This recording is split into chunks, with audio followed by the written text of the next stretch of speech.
This is the Lawrence County SportsNet, powered by LCAP. Gold heading back to Lawrence County. Your home for the County of Champions. Can you say 3P? Union Scotties, WPIAL champions. The Neshannock Lancers are PIAA Class 2A state champions once again. Swing and a miss. The Union Scotties. It's double gold for the County of Champions. Wilmington, your District 10 1A champ. Makes the catch. That will do it. Mohawk, back to back. Go celebrate. The top local athletes and the top sports moments all featured here, live or archived at lcsportsnet.com. There he is. Left corner for three. He's the now all-time leading scorer. Palmer McKay makes the catch. Somehow the adjustment, and he is going to take it to the house.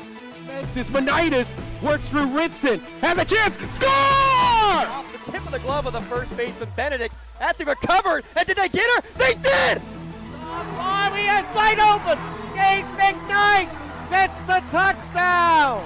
Featuring over 100 broadcasts of county events in over a dozen sports. Your voice for Lawrence County sports.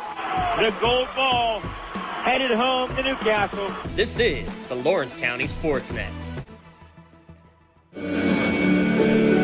And it is time for WPIAL Baseball on Lawrence County SportsNet, powered by LCAP. From Mike Bubba Kirkwood Field in Neshannock Township, it's the second half of the section series in Class 2A Section 1. It's the Shenango Wildcats and the Neshannock Lancers. Alongside Nate Miller and also Rob Natal, our producer today, I'm Tyler Polk, glad to be with you. Today's broadcast on lcsportsnet.com is brought to you by Maitland Chiropractic, keeping you in the game. MVP Insurance, simplifying insurance, call MVP for the win. UPMC Orthopedic Care, Lawrence County's local choice for sports medicine. Castle Asphalt, making your dream design come to fruition. The Red Zone, score big at the Red Zone. Medora Bonner Law, community firm dedicated to protecting your possessions. Nick's Auto Body, trust your body in our hands. Parada Jones McCree, excellence is our guarantee. Doran Concrete, residential and commercial concrete services. Luxembourg, Garbutt, Kelly, and George, your legal home team advantage. GEM Builders Incorporated, the creative edge in your contracting work. Newcastle Transit Authority, going your way. Pontius Insurance, protecting those you love. Grain Room Grill, family-owned restaurant, brewery, and banquet center. Works in progress painting services for residential and commercial projects. City Rescue Mission, transforming lives in crisis since 1911. The Tri-County Principals Association and the Lawrence County Community Action Partnership. And Nate, yesterday, this was a really tightly contested first play of section. This section lineup between Shenango and Neshannock, these two teams battling for the top spot in the section. And it was Jacob Kemmerer hitting the game-winning RBI double after Nate Deem hit an RBI game-tying single in the bottom of the seventh to secure the walk-off victory for Shenango. Neshannock looking for the split for the second straight year. I mean, just what a game we had between these two teams yesterday, 1 and 2 in the section respectively.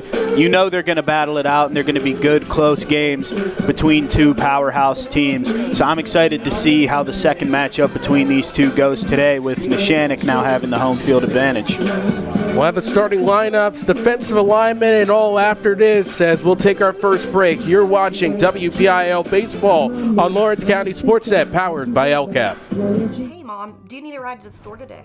Oh, no thanks, hon. I got it covered. Mike's taking me. Okay, well, you have a doctor's appointment tomorrow, right? I can take you to that. No, I got it covered too. Mike's taking me. Mike? Yes, Mike's my Axe driver. Picks me up right at my door and even helps carry my groceries. It's so convenient to schedule and ride with Axe. Wish I would have called him sooner. Okay, Mom. Sounds like you got it covered. I have an apple pie ready to eat. How about you help me with that? Contractors, the Department of Healthy Homes needs you. From small to large residential projects, you can help families live safer and healthier with the quality work you do. It's rewarding in more ways than one. Call LCAP's Department of Healthy Homes today. Castle Asphalt and Construction is driven to provide quality, cost-efficient pavement-related services to Western Pennsylvania. Every paving or construction service at Castle Asphalt begins with a thorough site inspection of the area to allow their team of professionals to become familiar with the unique conditions of your home or business. Once the site inspection is complete, Castle Asphalt provides you with a detailed plan of the design, cost, materials, and time of completion so you know exactly what to expect during your construction. Visit castleasphalt.com to request a quote for your next project and make your dream design come to fruition. Your hip, your knee, your shoulder, whatever has been holding you back, UPMC Orthopedic Care is where you'll find experts to help you get back to a better quality of life. UPMC is pioneering minimally invasive surgeries, and we offer personalized treatment plans and same-day surgery to get you home and moving sooner. It's your ankle, your elbow, your hand, and it's your move. Visit upmc.com/ortho to learn how UPMC can help. Back with you as we're just about ready for this game here between Neshannock and Shenango. Let's take a look at the starting lineups brought to you by Crane Room Grill. Hungry after the game, wing specials on Thursday and Saturday evenings, and always daily specials as well. Takeout orders are available on craneroom.com. Make it a post-game tradition at the Crane Room. As we'll look at the top of the order, inning batting order for the Shenango Wildcats under the direction of Michael O'Thetis. Leading off and catching is Christian Antarok. Batting second, the shortstop, Trey Ross. Batting third, the pitcher, Nate Deem. In the cleanup spot, the first baseman, Jacob Kammerer.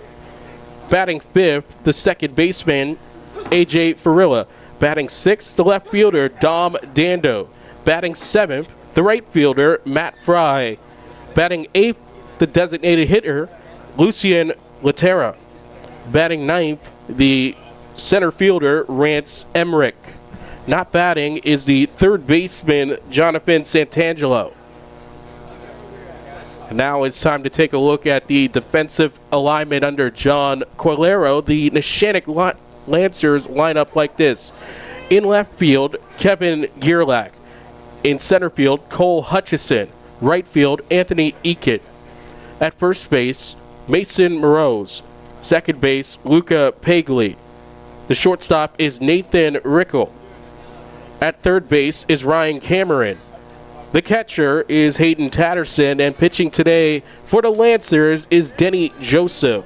And Joseph this season, his line follows as this. He's pitched 16 2/3 innings with 18 hits allowed, 8 runs, 7 of them earned, 6 base on balls, 22 strikeouts, and this year his ERA is a 2.94, and that's only second behind Cole Hutchison with pitchers with at least 15 innings pitched. So Nate, as you can see, you take a look around for this Neshannock team. As always, there's a ton of expectations for this program. The last WPIAL championship, you have to go back 11 years ago for them to have that last time as the WPIAL champions. And a lot of expectations for this Neshannock team. It was a tough ending to their season last year. In your research with them, what have you seen from this Lancers team that makes you think that they could go all the way and back to the WPIAL championship game?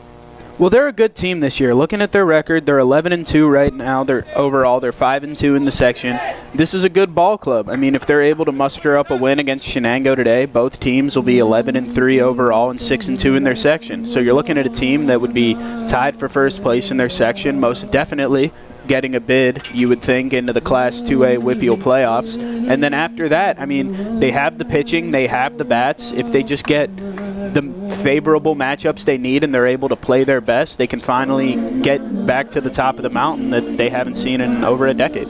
At the moment, Shenango is the top team in the conference with a 6-1 overall record. Neshannock is 4-2, but there's 2 teams ahead of them with 5 wins. That's the WPIAL champion and state runner-up Freedom, and New Brighton at 5-5 on the year. It's important for these 2 teams, especially as they are there's a lot of expectations, to be frank, about them. You have Neshannock, that in the Trib Live High School Sports Network rankings, they are the #1 team in the WPIAL. They are 3rd in the Trib's PIAA rankings for 2A. And then you have this Shenango team that's right now towards the bottom of the rankings at #4, but if they pick up a sweep here, it changes the entire tenor of this section and ultimately Class 2A.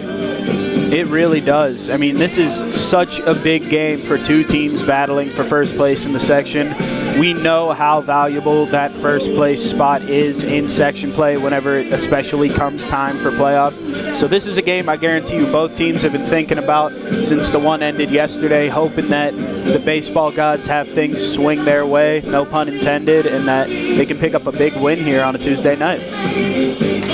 Today's umpires for Neshannock and Shenango Part 2 Electric Boogaloo is Dave Greer. He'll be the home plate umpire, and running the base paths is Brian D'Angelo. It's going to be a good one. I'm excited. We got the music bumping here. It's been a great pre-game playlist, getting everybody ready and excited for baseball. Lefties warming up on the mound now, and baseball is going to be starting here soon. Yep, Denny Joseph, the left-hander, getting ready just before this game. Yeah, we saw him warming up in the bullpen. I'm excited to see what he's able to do today against this Shenango lineup. It's not going to be an easy task for him to navigate through. He's just going to have to mitigate the amount of balls he allows put in play, and got to keep these guys from moving on the base paths. Seniors ready, so is the infield and the outfield for the Lancers. And the game's first batter is the catcher, Kristen Anterock.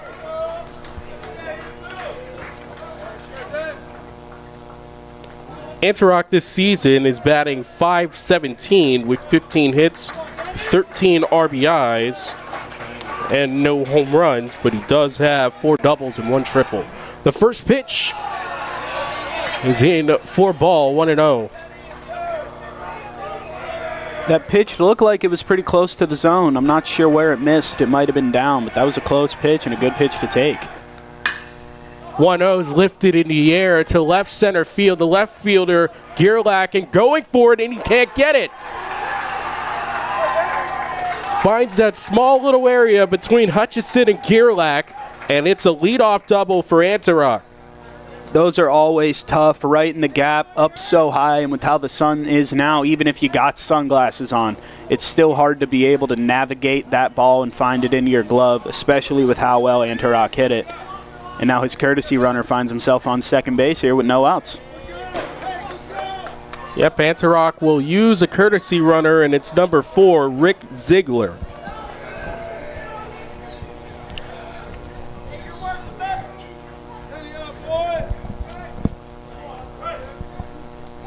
Umpire will also put that into his notebook.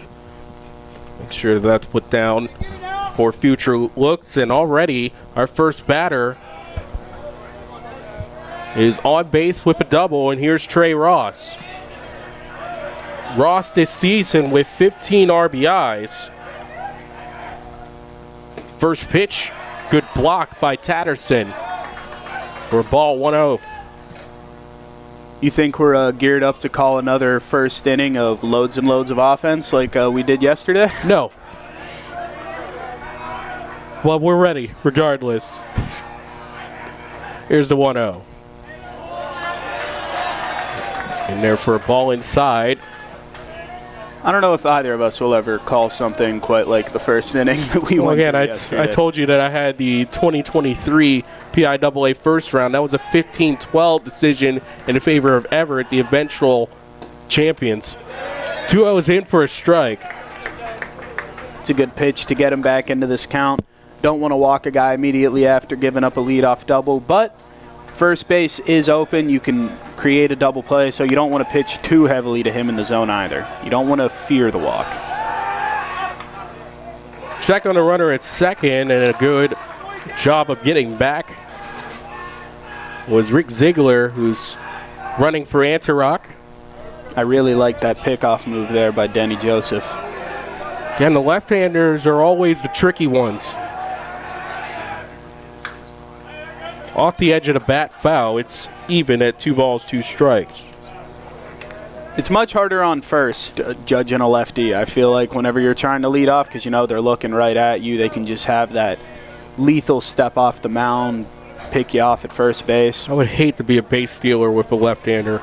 I think it would just ruin my whole day. It's not fun. Here's the 2-2. Chopped on the ground, stays in play. Good work by Joseph, able to pick that up and spin around and throw it to first. 40 out. Ziegler makes his way over to third in the interim. It's a great piece of hitting by Trey Ross. Knows that with a man on second, if he can just hit it to the right side of the baseball field, he'll be able to move him to third with less than 2 outs, and that's exactly what he did. He didn't hit it hard, but he hit it to the spot he needed to. Yeah, now a sac fly plates a run here for the Wildcats. He couldn't do a bunt with 2 strikes, but he could create a chop situation, and it was almost about as perfect as you could get it. Here's the pitcher, Nate Deem, with a chance to help himself out before he even takes the mound. He has 11 RBIs, and this year Deem bats .412, fitting. There. Deem off the edge of the bat at third. Cameron fires across. That's in time. The run scores in Antioch, and his leadoff double helps the cause. It's 1-0 Shenango with 2 outs. Pinch runner Ziegler there going on contact. Just that's exactly how they hit it up. They didn't have exactly like a hit and run on, but I guarantee you Ziegler knew, hey, if bat meets ball, take off for home. And Ziegler coming in to score. 2 outs, no one on now for Jacob Kammerer. And this is the man that got the win yesterday for Shenango in a 4-3 victory as the Wildcats look for the section sweep. That's fouled off right side. 0-2 count. This would be a very crucial and important section sweep for them if they're able to get it off today.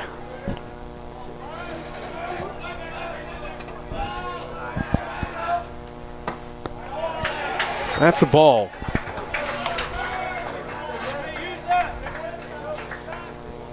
Joseph has been making some really good pitches since that first one that he left over the plate for that double for Antioch in that first at-bat. He's been getting balls on the ground. 1-2's inside, 2-2. Fastball trying to get him maybe to back up off of the plate in the right-handed batter's box. Could be setting up something low and away here. We'll see how he wants to attack him. Righty on lefty matchup. Here's the 2-2, fouled off. And that's what he did. I couldn't tell how away it was, but he definitely tried to change the eye level, go low on Kammerer here. Well, you try to backdoor with a slider in that situation. Kammerer spoiled it. Here's the 2-2. Off the post right in front of us, foul. Kammerer is on these pitches. He's putting together a nice at-bat here, fouling a lot off and make Joseph work to get him out.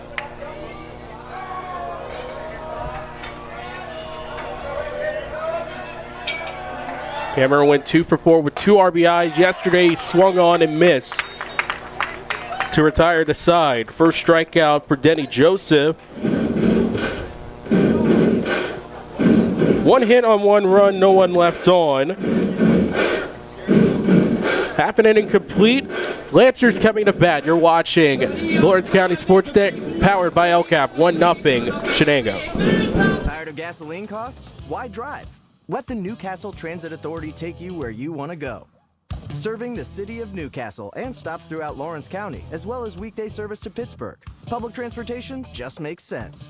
Why drive when you can relax and ride? For more information or for route schedules, log on to newcastletransit.org. The Newcastle Transit Authority, going your way. And remember, senior citizens ride free.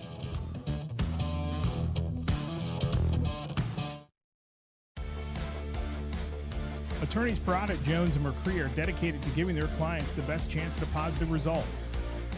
From personal injury, criminal and corporate law, real estate, municipal law, to wills and estates, their team will work with you through every step of the legal process. With Parada, Jones, and McCree, excellence is our guarantee.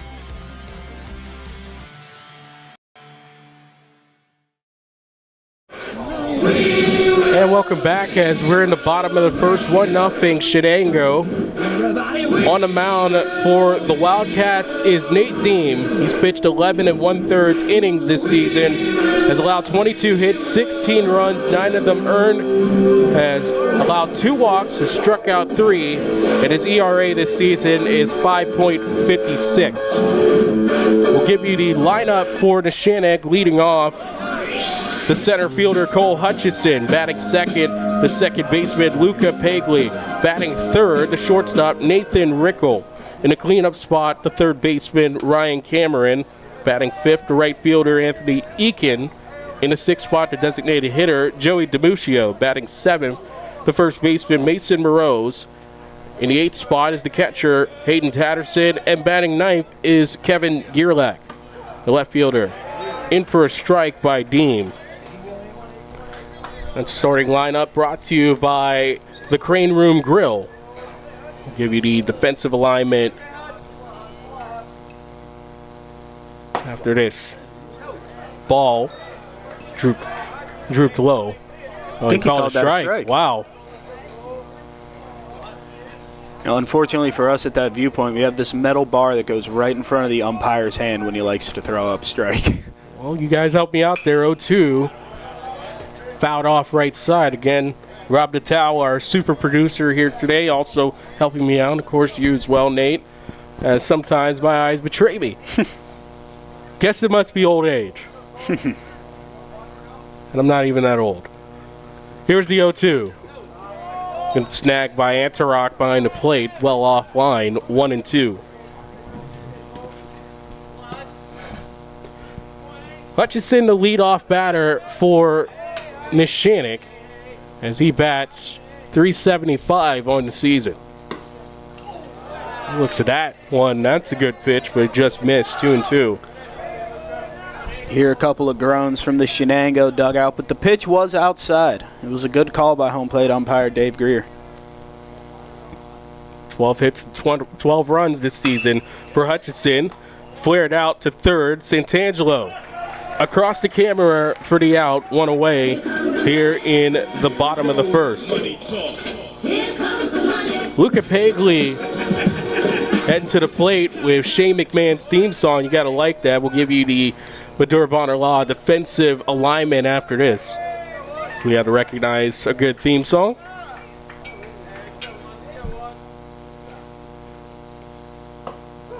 Breaking ball finds that inside edge as it came in through the front door and found its way right there for a strike.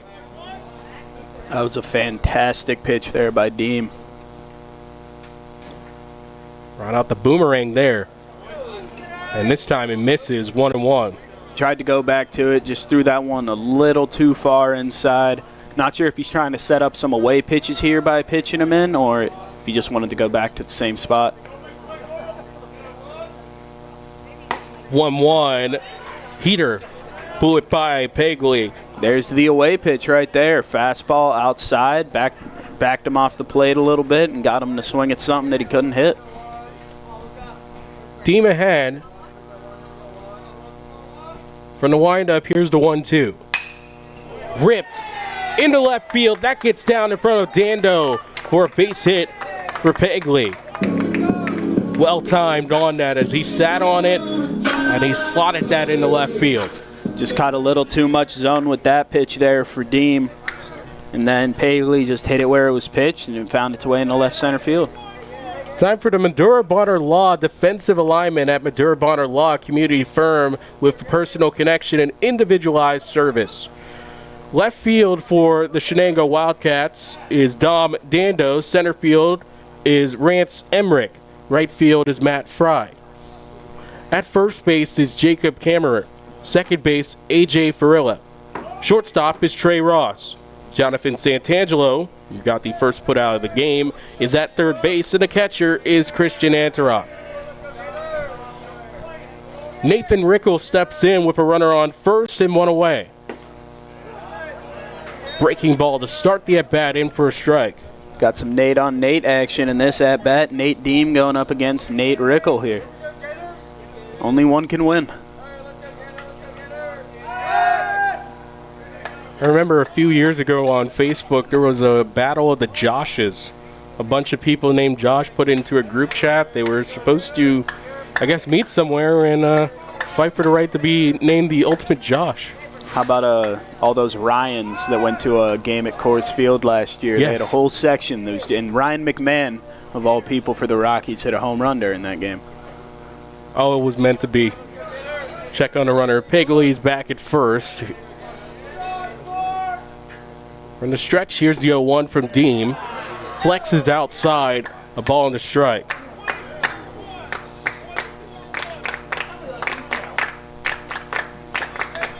Wondering if the runner's going to take off here, Pigley. Deem has had a close eye on him. There's a nice lead here at first. Nathan Rickle. A strike, and meanwhile, Pigley takes advantage of that. That one was probably a little bit too inside for the pop time for Antioch. It's a stolen base. It's a bit of a delayed steal. I don't think he got on that jump until that pitch was thrown. I don't think he that went was a on very movement. delayed steal. Nathan Rickle, nicknamed Gator, at the play. 1-2 count inside. Didn't let that one chomp him. 2-2. Now, if you're Rickle, you'd like to try to find a ball that you'd be able to pull, just like in the top of the first for Shenango. You want to, with that runner on second, you want to be able to get a ball over to the right side and move him to third. Here's the 2-2. Rickle sends that in the air to right field, going towards the wall. That's foul. But very, very, very close. I'm talking about maybe a foot to the right. Well, he definitely found something to pull. He launched that ball off the bat. I thought it had a chance of going out of here, even with that high fence over there and right. Looked like it was going to go say hi to Artemis while I was at it.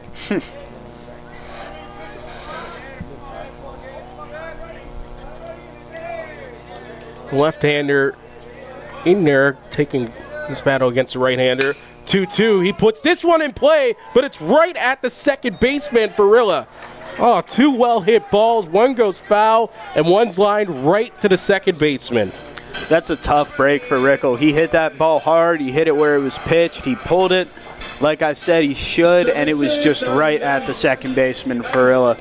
That's an at-bat that Rickle's going to one back. And now for Deem, he's going to have to worry about four-hole hitting Ryan Cameron with this man on second.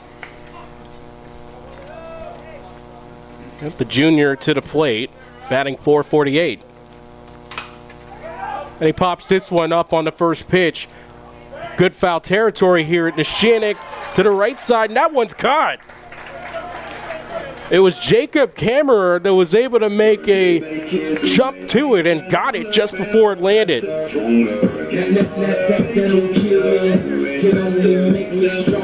One hit, and that's all for Neshannock. 1 inning complete here from Bubba Kirkwood Field. 1-0 Shenango on Lawrence County SportsNet, powered by LCAP. Tonight, someone is cold, hungry, and forgotten. At City Rescue Mission, we're more than a shelter. We're a bright beacon of light in our community, serving those in need to make our community stronger and healthier. We offer real help and real hope, and that hope is Jesus. We serve him by serving others in love, grace, mercy, and compassion. But we can't do it without you. Be the reason someone's story is rewritten in Christ. Give today at cityrescuemission.org. When it comes to protecting those you love, the businesses you've built, or the things you've earned, you need someone you can trust. Who better to protect your interests than a local insurance agent? Pontius Insurance is a team of local agents helping local residents in Lawrence County and surrounding areas, specializing in auto, home, business, and life insurance. Come see Dan Pontius, Jessica Dix, and Tracy Giddings, and the rest of the team at Pontius Insurance, and receive the personalized service you deserve. 1-0 after 1 here on Lawrence County SportsNet, powered by LCAP. It's a 2A Section 2 battle between these two teams, and Shenango looking for the section sweep here in 2026 at firm control of the top spot in the section. AJ Farilla, Dom Dando, and Matt Fry, 5, 6, and 7 up next for Shenango. First pitch swinging and fouling it off is Ferrilla. A.J. Ferrilla, the second baseman, who caught that scorching line drive off the bat of Nate Rickle to record the second out in that bottom half of the first inning. Looking to generate some offense. Ferrilla pops this up left side of the infield, and it falls for Cameron to make the catch. P5 for out number 1.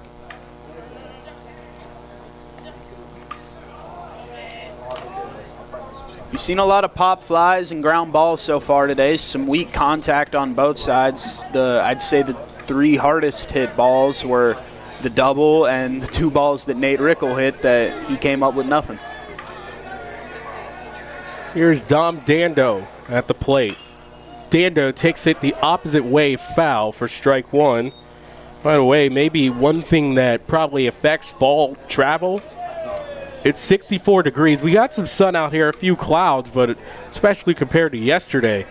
Oh, my goodness, we were back towards late spring. Takes this to the left side, foul. You would have thought we were calling a fall ball game yesterday with how cold it was out there. I mean, I was surprised. I had to check, like, what day it was. Oh, we're in late April and it's in the 40s? All right. Yes. Count was 0-2 as Dando nearly turned on that one to take it down the line. And he swung on and missed there. He's down on strikes. That's the second strikeout for Denny Joseph, 2 away. After that leadoff double, Denny Joseph has just had his way with these Shenango hitters so far. 2 balls on the ground to pop up and a couple of Ks swinging. I think he's found his groove.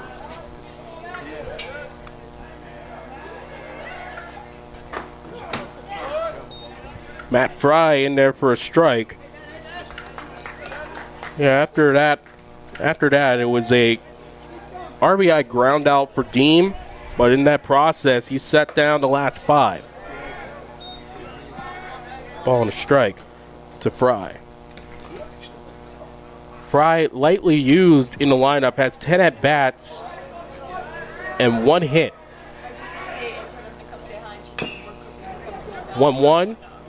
Foul.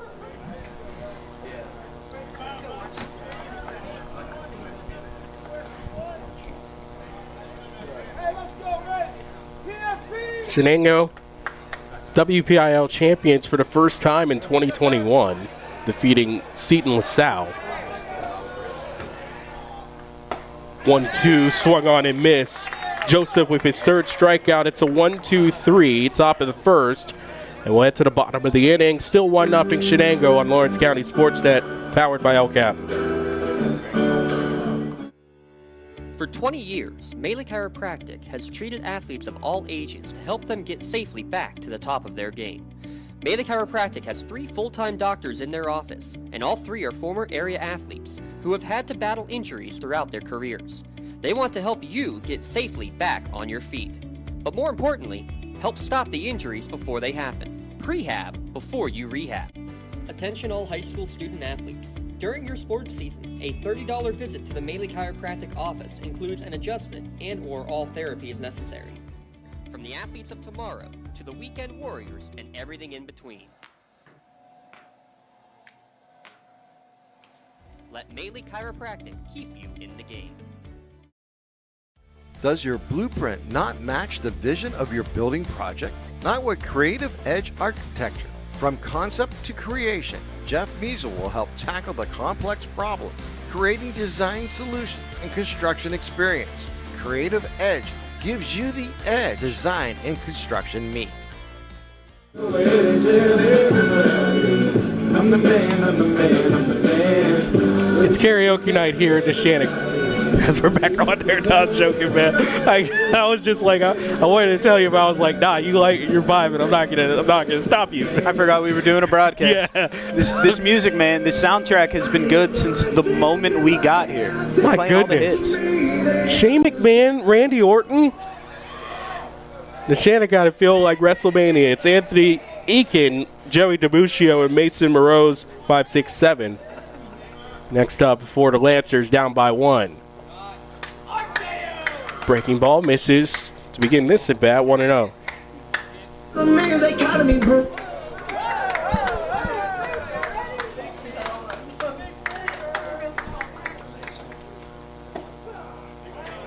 Breaking ball finds that lower third for a strike. Deem's been pitching a lot of these guys inside early in these counts. I think to set up the away pitches he wants to throw later in these at-bats. He's also been putting it at the knees of the Lancers. Here's the 1-1. Tried to go outside there, missed on the outside. He doesn't want to leave anything up in the zone for these guys. That much has been evident through what is now the 5th batter so far. There's the 2-1. Pulls the string on Eakin, 2-2.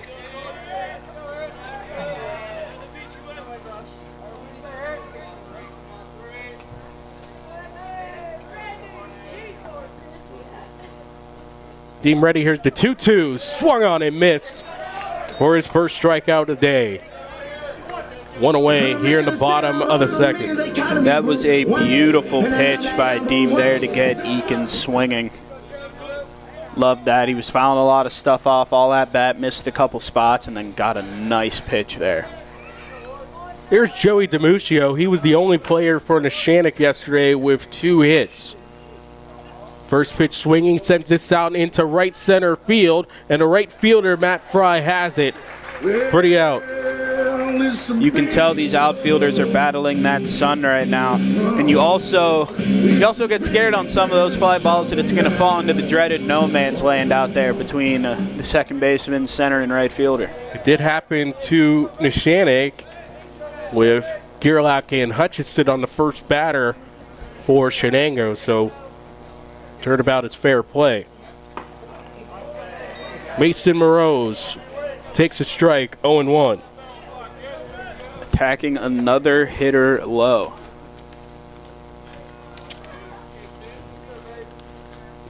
There's the 0-1. Rose takes 1-1. Found these Neshannock hitters second time through the order. Congratulations to our March LCAP Team of the Month. The Lawrence County SportsNet is proud to honor Neshannock Girls Basketball as the LCAP Team of the Month after winning the WPIAL Championship and reaching the state championship game. Congratulations to Coach Luann Grabowski and the state runner-up Lady Lancers basketball team, our LCAP Team of the Month. And welcome back. We're in the 3rd inning. To take the middle 3 is Nate Miller. And that's how you know it was a close pitch. He had to think about it. The 0-2 from the lefty Joseph is swung on and missed for strike 3. His 3rd strikeout in a row, 4th on the day. All of them have been swinging. Last 3 batters, Dando, Fry, and now Leitera, have all gone down via a swinging strikeout. That's how you know your guy's in the zone. Really fantastic start for him after that leadoff double. Against Joseph,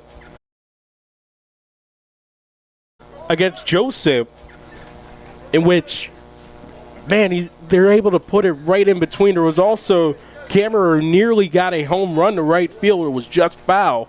So, again, when it's been big, Shenango's been all over it. The ball was hit nearly to the same spot that Christian Anorak hit it, who now bats with a man on third and 1 out. That pitch is called a strike, low in the zone. If a ball can find the outfield grass, most likely it is going to end up a run for the Shenango Wildcats. We just saw the speed of Emmerich there on third.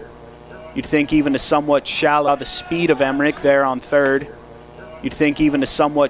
fly ball would probably be able to score him, as that second pitch is called a ball. Yeah, Count now even. 325 down the lines there, 350 in the alleys. Can't really see the center field distance, but I have to imagine it's a little bit more. This ball's popped up on the infield, not going to be shallow enough. And it is a pop out to the second baseman for Christian Anorak. And now there are 2 outs with that man still on third.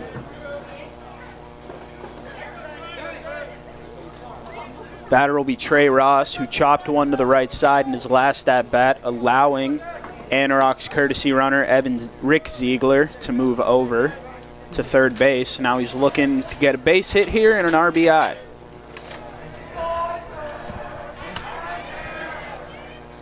First pitch is hit high in the air down that left field line in foul territory. Third baseman is under it, and Cameron is able to make the catch. So there was the 1-out triple by Rance Emmerich, but no damage done. 1 hit, no runs, and 1 man left on for the Shenango Wildcats as we now take you to the bottom of the third here in Neshannock. Actually, it's time for our Melee Minute in this April 21st, 2026. A look at the softball around the county. Shenango overcame a 5-0 deficit in the first inning yesterday to win 11-5 over Laurel. Jalen Herman hit a 2-run home run. Addison Downing drove in 3. The Cats are at Freedom today. Laurel had 14 hits in yesterday's game, but they couldn't score after the first inning. They still have a 1-game lead over Shenango and a half-game edge over Neshannock. The Spartans host Riverside tomorrow, and then they finish up that game against Neshannock the next day. Riverside remain in the title discussion, the section title that is, with that 6-5 win over Neshannock yesterday. Addison Drake homered twice, and for the second straight game, hit the game-winning 2-run blast. The Panthers host New Brighton today. Neshannock, Brenna Fredgel reached base 4 times in a loss yesterday. The Lancers host Union tonight in non-section play right across us. Union defeated Sewickley 17-0 yesterday. Ireland Fisher hit her 24th career home run in the contest, and Nevaeh Hunt also left yard as well. Newcastle has a big game tomorrow night at 6 p.m. Newcastle needs to beat Plum to stay in the playoff hunt. The first game versus the Mustangs was an 11-10 defeat. We'll have the rematch on LC SportsNet tomorrow. Mohawk defeated Avonworth yesterday 12-6 behind a pair of home runs from the 9-hitter Caitlin Hare. The Warriors host Quaker Valley and Beaver Falls this week. Elwood City got a senior night 17-0 victory over Beaver Falls last night, a fitting finish for Amber McQuiston. She drove in 7 runs and ended the game on a grand slam.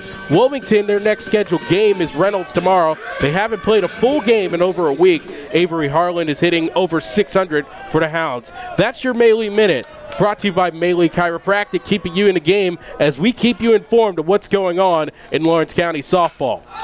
First pitch swinging and first pitch driving a ball in the right is Kevin Gearlock. It's a leadoff single for Neshannock.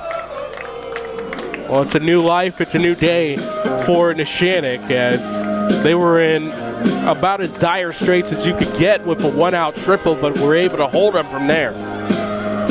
Gearlock wasting absolutely no time getting after Deem there as it turns back over to the top of the order. And it'll be Cole Hutchison, who grounded out to third base in his first at-bat. Now bats with a man on first and no one out in the bottom of the third. Shows bunt, gets it down, right back to the pitcher. Won't go to second, he'll go to first and get him in time. So it's a sacrifice bunt for Cole Hutchison, moves the runner, Gearlock, over to second, and now it'll be Luca Pagley, the second baseman.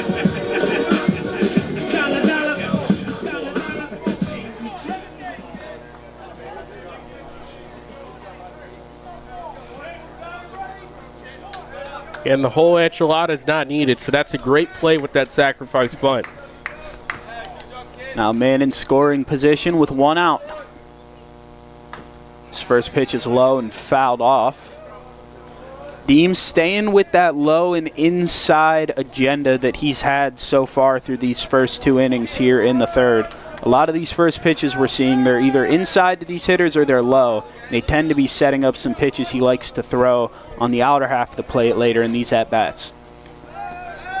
Steps off the mound, looks back the runner at second. He's not going anywhere.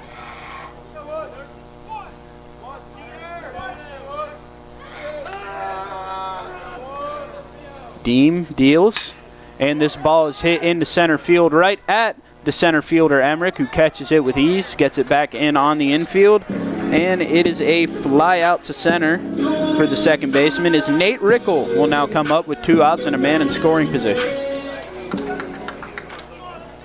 Rickle, one of 2 home run hitters for this Neshannock team alongside Anthony Eakin.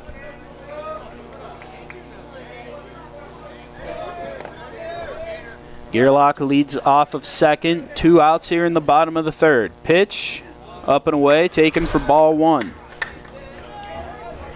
Rickle in the first inning had that booming shot to left that missed being fair by about a foot and then lined one right at the second baseman, A.J. Farilla. That was caught. He's looking for a redemption here and an RBI.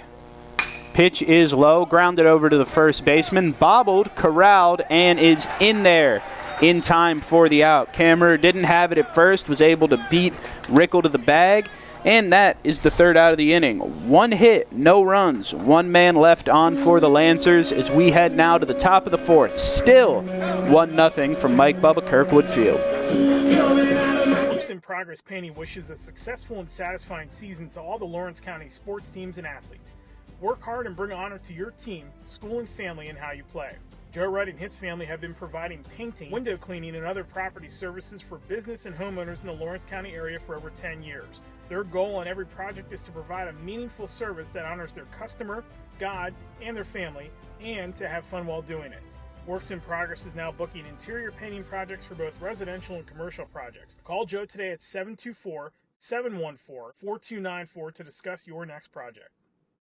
Nick's Auto Body, trust your body in our hands. From a scratch to a dent to a major repair, Nick's your man. Making your car look as good as new. Nobody does it better than Nick's Auto Body. Trust your body in our hands. Nick's Auto Body, trust your body in our hands.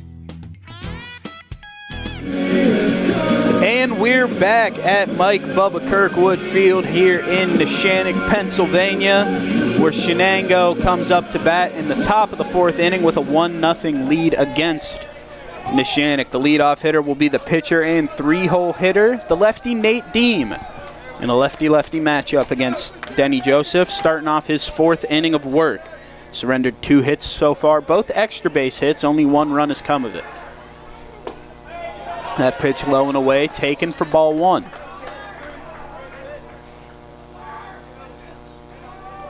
Did a great job at straining that triple at third with 1 out last inning.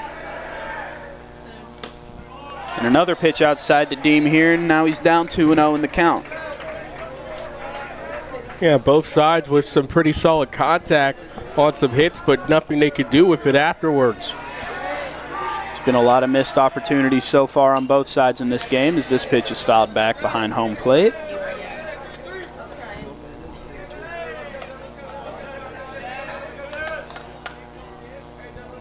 We've seen some great at-bats here on both sides. A lot of spoiled pitches being fouled off, some long at-bats being worked. Another pitch outside the Deem. Now it's a 3-1 count. Kammerer up next for Shenango. I think Joseph just overthrowing a bit, missing some of those spots outside. And this time he'll miss high. It's a 5-pitch walk. And Nate Deem is on first base. And I believe we might be seeing a courtesy runner here. Yep. Courtesy runner will be number 13.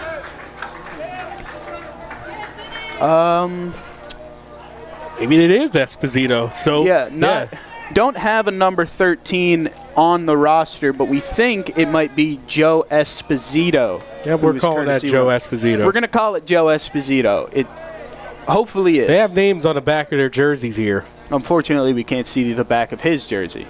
Can see the back of just about everyone else's, though, on Shenango that we would need to.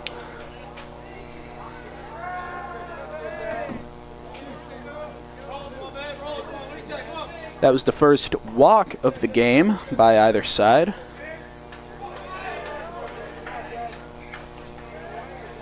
So runner on first for Jacob Kammerer, who struck out swinging in his first at-bat, takes a ball outside. Or I'm sorry, that was called a strike. He watches a strike. Outside, count is 0-1. See, he's not making a movement. Oh, he's taking a while. Trying to make me look foolish. This pitch is skied into left field. Deep, but not too deep. Left fielder Gearlock under it. makes the catch. That actually might have been the center fielder that came over and called him off, Hutchison. Yes, it was Hutchison. Catch. Yeah, so Hutchison called it off. That'll be a fly out to center. Center fielder commands the outfield, can make those calls if he thinks he has a better shot at catching it. Took control there. It's an F8 on your scorecard and the first out of the inning. I was always happy when the center fielder said, "No, I got it." I get mad sometimes. I'd play right. That pitch is called for a strike on the outside corner. I didn't get many balls hit to me in right, so when I did, I wanted, to catch him.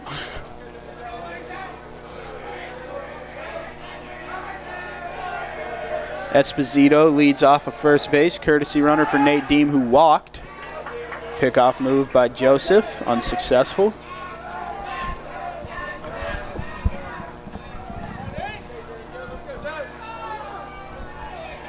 Esposito leads off of first.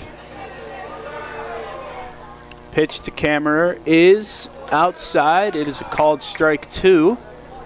It is a very slow arm up and point for Dave Greer, the home plate umpire, letting you know it's a strike call. Who's the one dramatic NHL ref? Oh, I wish I knew his name. I know who you're referencing, though. It's an 0-2 pitch. That one's too far outside. First ball. Whenever umpires love to get dramatic whenever the pitcher balks. That's like their moment, I think. They go out, they make a big deal of it. They point, they step McCauley. out. Wes McCauley, oh yeah. This 1-2 pitch is swung on and missed for strike 3, fifth strikeout for Denny Joseph there. Almost said second strikeout for Kammerer. I'd forgot he had flown out. We had moved on to A.J. Farilla in the lineup. That's the first time he has struck out. Now it is Dom Dando, who has struck out today swinging. Bats with a man on first. Fouls this one straight back. Joseph's going to give them good work, no doubt, for the Shenango. It's up to the offense, ultimately, how this game will go down. Yeah, needs his bats to pick him up. He's done a good job at keeping this a one-run game after the double to get us going here. He's had men on the base pass. Oh, and the pickoff move to first. He caught Esposito running, and that is a tag out by the shortstop to end the inning. It went from the pitcher, Joseph, to the first baseman, Moros, over to the shortstop, Rickle, who applied the tag.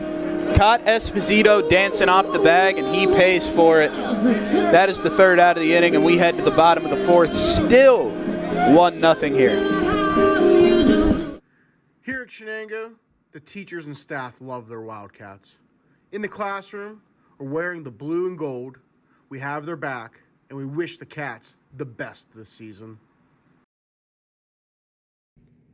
This video is brought to you by the Shenango Area Education Association. I love what I do because coming in every day is different.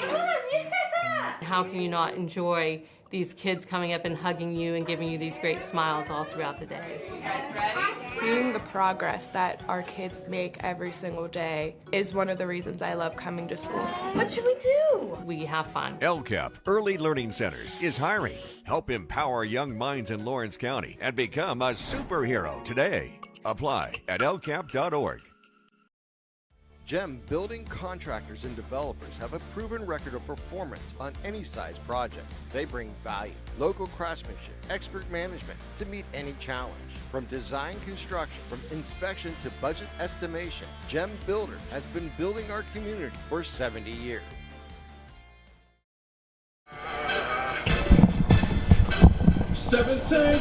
And we are back here getting ready to start the bottom half of this fourth inning, where Neshannock will come up to bat down 1 run. It'll be the third baseman and cleanup hitter Ryan Cameron leading off the inning, pitching against Nate Deem, who has allowed 1 hit every inning, no more, no less, and there's been a man left on base every inning, just 1.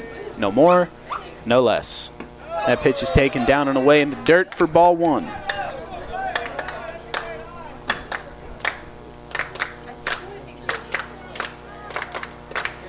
Got the Neshannock crowd here and their players clapping up their guy, trying to get something going here, and it works. A single through the left side and another leadoff base runner for Neshannock. Excellent work by Cameron, able to time that up on the fastball. He hit that ball where it's pitched. It was inside a little bit on him. He just takes it and takes it to left field. Didn't try to do too much with it. Nice piece of hitting there. And for the second straight inning, it's a leadoff single for the Lancers.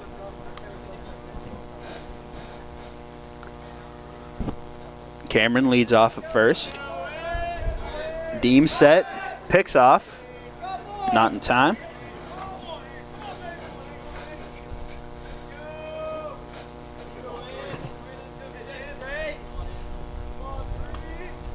Deem checks on the runner at first, takes a peek at Cameron, gets set. Pitch is outside. That one's called a ball. So we're working through a theory here up in the booth that it is Esposito wearing a jersey that is potentially not his. We think maybe he lost his jersey because we cannot find a 13 on their roster. So we're in full belief that that's Esposito as the runner takes off, but the ball's popped into right.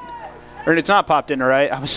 The ball's popped up on the infield. Wrong grass. I lost sight of it there. It was popped up to the first baseman for a recorded out. It was Kammerer who made that play. I saw that ball go off the bat. I thought that was going to be in shallow right field. Yeah, but sometimes that ball plays tricks on you just a little bit. It would just pop up on the right side.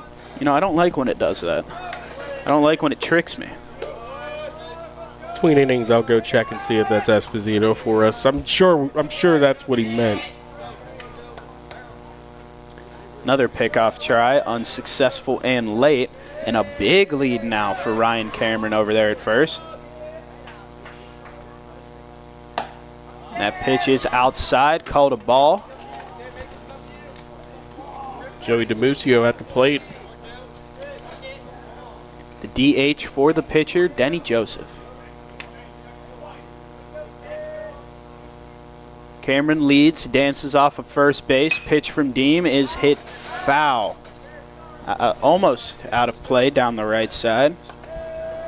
DiMuccio flew out to right field in his first at-bat, made the second out of the second inning. I think we're going to see Cameron take off here.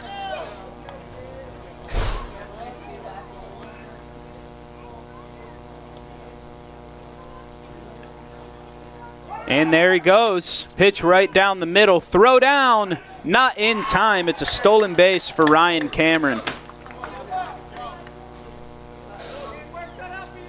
That pitch was called a ball, so the count will be 2-1. And I mean, you can say I called that, right? I said he was going to take off. Did it next pitch. Well, yeah. Good instincts. So now the man is on second, Ryan Cameron. Good instincts on broadcaster and base runner. That's what you need. As this ball smacked into the gap in left center field. That ball's going to get down. Rounding third is Cameron. He'll score. Into second comes DiMuccio. And that stolen base was big there because it's a RBI double for DiMuccio. This game is tied.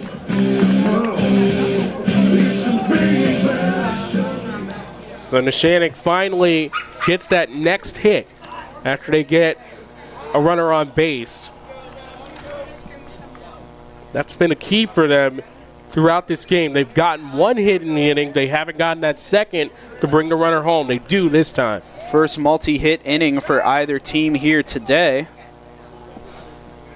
As this first pitch to Mason Moros is called a strike. That stolen base was big, got that runner into scoring position. I'm not sure if he's going to be scoring there if he's starting on first base for that double. Probably makes it to third at best.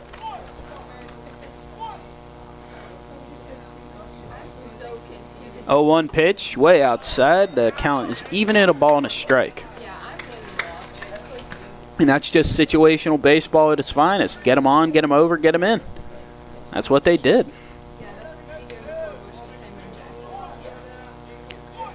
Moros has a single. 1 for 1 so far today, looking to go 2 for 2 as he grounds this ball off the glove of the pitcher. Caribs over to the second baseman, Farilla, gets him in time at first. That's a 1-4-3 putout.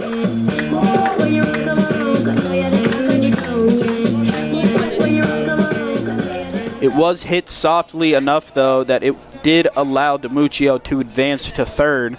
So a simple single should score him, and it is Hayden Tatterson's task to get that done.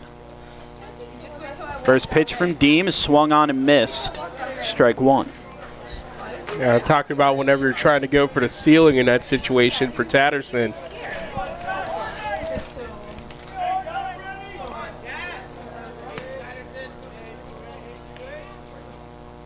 Oh, 1 pitch to Tatterson here with 2 outs in the fourth, taken down and away. Counts even at 1-1.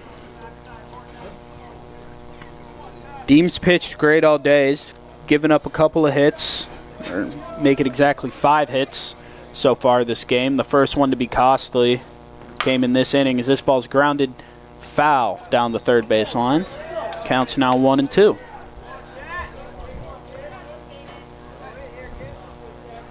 I mean, Deem had a single and a stolen base. He allowed in the first, got the the batters to line out and pop out. Got a fielder's choice after giving up a single in the second. And this pitch is outside, but hit on the ground to shortstop and thrown over to first in time for the out. So damage done, but the lead not surrendered. It is a tie ball game. It is 1-1. 2 hits, 1 run, and 1 man left on for the Lancers as we head to the top half of this 5th inning here at Mike Bubba Kirkwood Field. Looking for quality concrete services? Contact the experienced professionals at Doran Concrete. Our company is family, locally owned and operated, and has been serving the community for over 30 years. Get residential or commercial concrete services for any size job. Our skilled professionals offer prompt and reliable services at an affordable price. We believe in the principles of honesty, integrity, and reliability. Get in touch with us for exceptional concrete services at prices that you can afford. At Medore Bonner Law, we're more than just attorneys. We're your community partners. With a combined experience that spans decades, attorneys Jason Medore, Michael Bonner, and Greg Rossitelli are your trusted advisors for all legal matters. From personal injury to estate planning, business law to family disputes, we are here to guide you through every step of the legal process. Our full-service, community-based approach ensures that you're not just a client, but a valued member of our family. Give us a call or visit us online at MedoreBonnerLaw.com for more information. GEM building contractors and developers have a proven record of performance on any size project. They bring value, local craftsmanship, expert management to meet any challenge. From design construction, from inspection to budget estimation, GEM Builder has been building our community for 70 years. And we are back here at Mike Bubba Kirkwood Field in Neshannock, Pennsylvania, getting ready for the top half of the 5th inning. We did get some confirmation in between innings that it is Joe Esposito as the courtesy runner, just wearing a jersey that says number 13. So that has now officially all been squared away.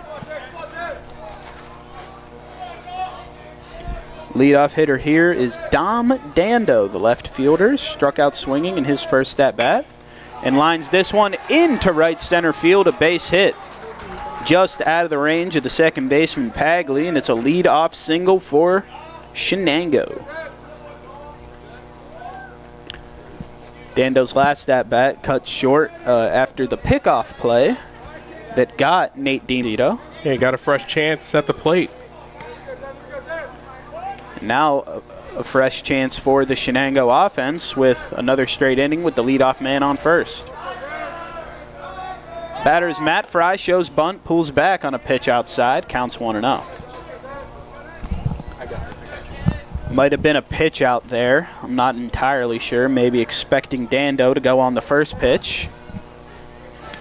Catcher was up and ready to throw, which is what leads me to believe it might have been a pitch out. We'll see if Fry shows bunt here again. We'll have to wait as there's a pickoff throw over to first.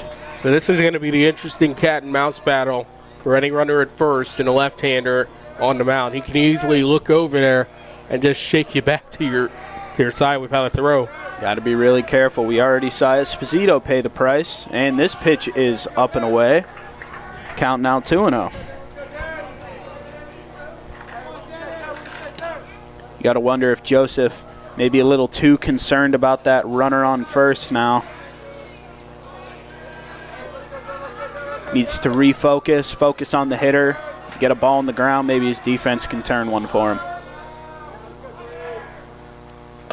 He gets a swing and a miss. Strike one in the count. Count now 2-1. Joseph has already got Fry today swinging. It was his third strikeout of the day, and it was the third out in the second inning. Fry ahead of them, count 2-1. The pitch from Joseph outside. It's now a 3-1 count, and he's in danger of putting two men on with no one out here early in the fifth.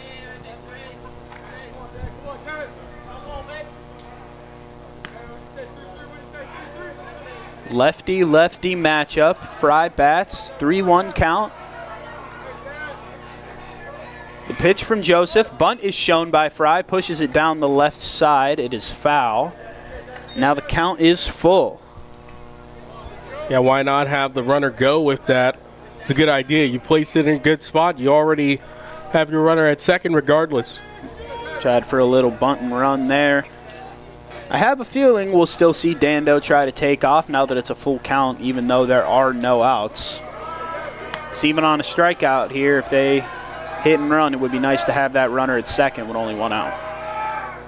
He will not go, and this pitch nearly hit Matt Fry in the head. It is an easy call for ball four, and now the Wildcats are threatening here in the fifth with two men on and no one out. Well, what's the 5 rules of dodgeball right there? That's what we saw from Matt Fry. Dodge, dip, duck, dive, and dodge. You are correct. I paid attention in dodgeball class. You dodge a wrench, you could dodge a ball. Truer words.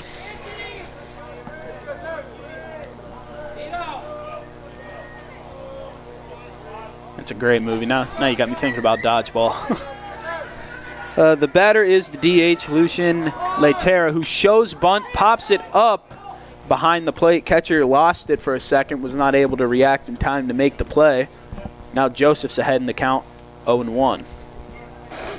Yeah, that probably was a little bit too far for Tatterson. I mean, he'd have to lean back with it. I'm talking Odell Beckham if he wanted to try to make that grab. Keep talking movies. He would have had to go into like a Neo Matrix position in order to lean back and grab that ball. You need bullet time there as well. 2 on, no one out, 0-1 count. Bunt is shown, and this one is in play down the left side, and no one was there to get it. It was out of the reach of Denny Joseph in the third base hit because it didn't touch any gloves, and now the bases are juiced with no one out for the 9-hitter Rance Emmerich, who has a triple in this game already off of Denny Joseph.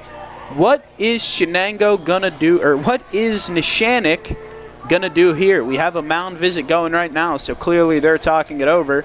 How are you trying to attack this if you're Denny Joseph? Well, first let's tell you this. This is Pontius, Jessica Dix, or Tracy Giddens at PontiusInsurance.com. Auto, home, or life insurance, all with a local agent. At this moment, you have no outs. The bases are loaded. You're in perfect situation here for anything. I mean, I'd say play it straight up, but you could try a squeeze play to ensure something there, but you want to make sure that it's with one of your best hitters. And I'm taking a look at the stat sheet for Emmerich, who's at the bottom of the lineup. He doesn't have any sacrifice hits. No sac flies either. But does have a triple today. Can he keep mashing the ball? That first pitch is taken outside for ball one. This is a position where if you're Denny Joseph, a sac fly is like a dream to you. The best case scenario, you can get a ball on the ground, turn two, you give up a run. That won't be the worst thing in the world. This pitch by Fry is roped into left field. It's a base hit. In comes Dando to score, and everyone will move up 90 feet. It's an RBI single for Emmerich. That's the third single of the inning, and Shenango retakes the lead. Didn't have to be played. It works out for the Wildcats. What a confirmation this would be. You get the upset against the top 2A team in the WPIAL, and then you go and get the sweep. It changes everything. This pitch squirts away from the catcher, Tatterson. He's able to corral it.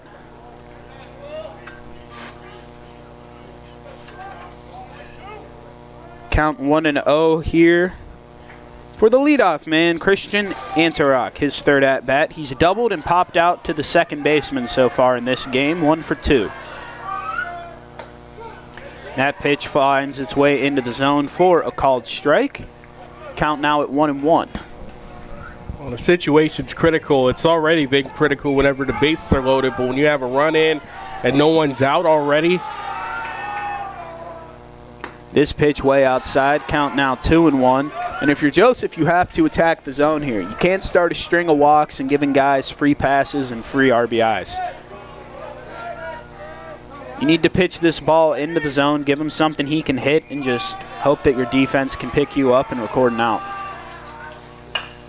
That pitch is skied into the air. It will be playable, and the catch is made by the second baseman, Pagley. Second time Antarock has popped out to second base, and it'll be the first out of this inning and a big out for Denny Joseph. Huge. And this will now allow the defense to go in the double play depth and find themselves maybe only down 1 run after all this if Joseph can manufacture a ball on the ground against Trey Ross, who is 0 for 2 today with a pop out to third base and a ground out to the pitcher. First pitch to Trey Ross is up and away, called ball 1.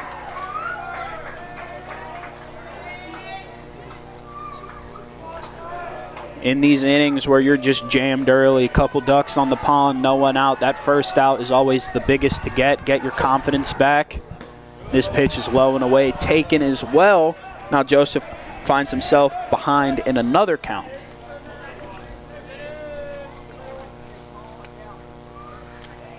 Lefty-lefty matchup here. Be lefty-lefty next at bat as well when Nate Deem finds his way to the plate. This pitch is hit high down the left field line, but foul. You got Joey DiMuccio warming up in the bullpen for Neshannock, right-hander.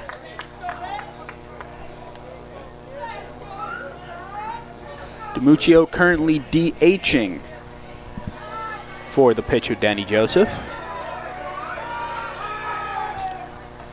This pitch is way outside. Oh, but it is called a strike. The count is 2-2. And that one was bending away, well away, but still found that edge. Maybe it was just how it was caught. I thought it looked a lot more outside nice framing than it was. By Tatterson. The 2-2 pitch. This one's up and away. No chance at that being called a strike, and the count is now full. Well, no one to put him. Nowhere to put him indeed. Full count. 1 out. Bases loaded for Trey Ross. Can blow this open here in the 5th with a good swing. The pitch is popped up into center field. Catch is made by Hutchinson. Runner tags, it's Fry. Throw goes over to third. It won't be in time. So it's runners on the corners and an RBI sac fly by Trey Ross to extend the Shenango lead to 3-1. Or 4-1. 3-1.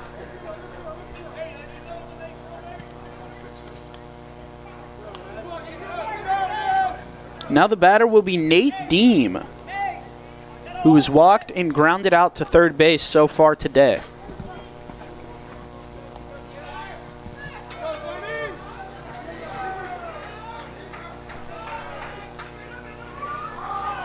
First pitch to Deem is popped up behind the plate. Looks like it's going to be in play for the catcher, Tatterson, and he makes the catch. So a foul pop out to the catcher is how that inning ends. but still 2 runs given up by Denny Joseph and the Neshannock Lancers. There were 3 hits, 2 runs scored, 2 men left on for Shenango. The score is now 3-1 as we head to the bottom half of the 5th inning here at Mike Bubba Cameron Field. Whether you're hosting a big party, it's family dinner night, or you just need a place to go and watch the big game, the Crane Room Grill is the place to be. Need that something special for your upcoming event? Ask about the CR Brewing Company's custom brewing options to give your big day that personalized touch that your guests will never forget. Visit craneroom.com to see their full menu, or call in your takeout order now at 724-656-1553. The Crane Room Grill and CR Brewing Company, a winning combination. Riverside Apartments is Newcastle's premier senior citizens complex. Looking to downsize but still maintain your independence? Riverside Apartments is within walking distance of many of the stores and restaurants of downtown Newcastle. Large efficiency and 1-bedroom apartments currently available for rent. Riverside features on-site laundry facilities, a main floor lounge area, full security door system, storage areas, and reserved on-site parking. And best of all utilities are included, including cable and air conditioning. At prices under $500 per month, there's no question it's a steal. You're safe at Riverside. And we're back at Mike Bubba Kirkwood Field for the bottom half of the 5th inning, where Shenango now leads the Lancers by a score of 3-1. They played at 2 in the top half of this 5th inning. It went single, walk, bunt for a base hit, RBI single, and a sac fly. That's how the runners got on and how the scoring went. And a couple of other pop outs is how they recorded the first and third outs of that inning.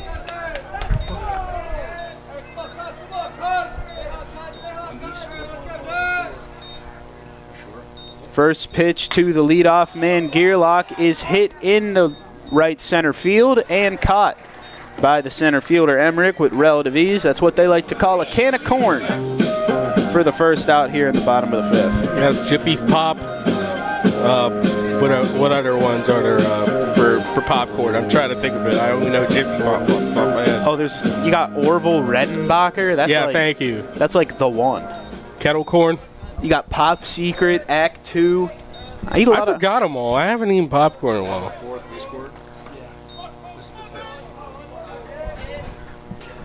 Lineup turns back over to the leadoff man, Cole Hutchison, who watches strike 1.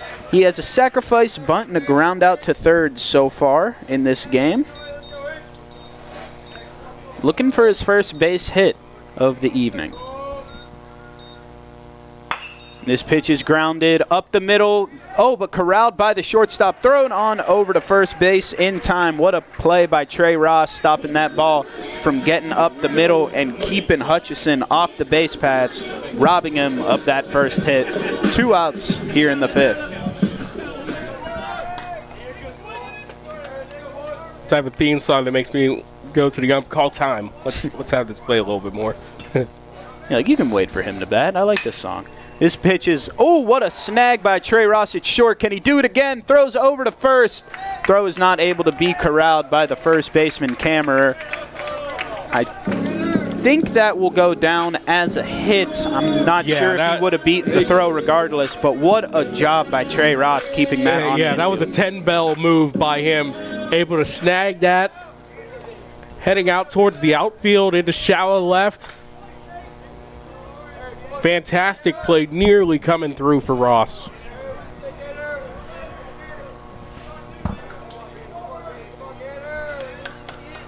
So Pagley leads off of first after the infield single. This pitch outside for ball 1 to the 3-hole hitting shortstop, Nate Rickle.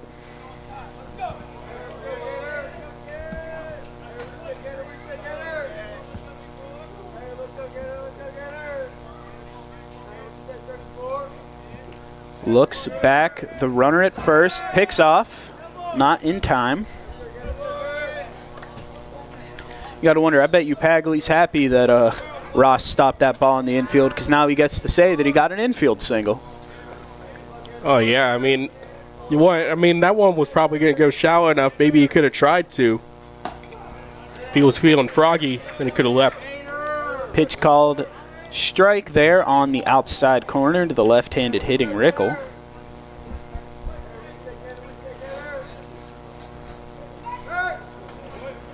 Big number 34, who hit one really hard down the right field line in the first inning of this game. Almost a home run, almost a double off the wall, went foul. Almost bites on a pitch that's low and away, but is able to hold off. Count moves to 2-1 in favor of Nate Deem. In round 3 of Nate versus Nate here, Deem has won each of the first 2. Getting a ground out to first and a line out to second off the bat of Nate Rickle, as that pickoff move is not in time, but making sure he checks on Pagley over at first. Does not want him getting into scoring position with 2 outs.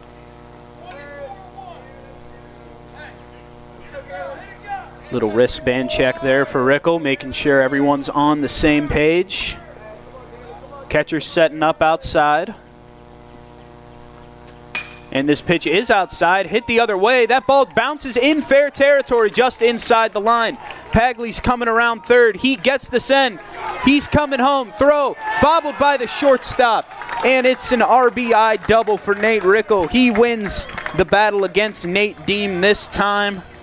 And it is now just a 1-run lead for Shenango.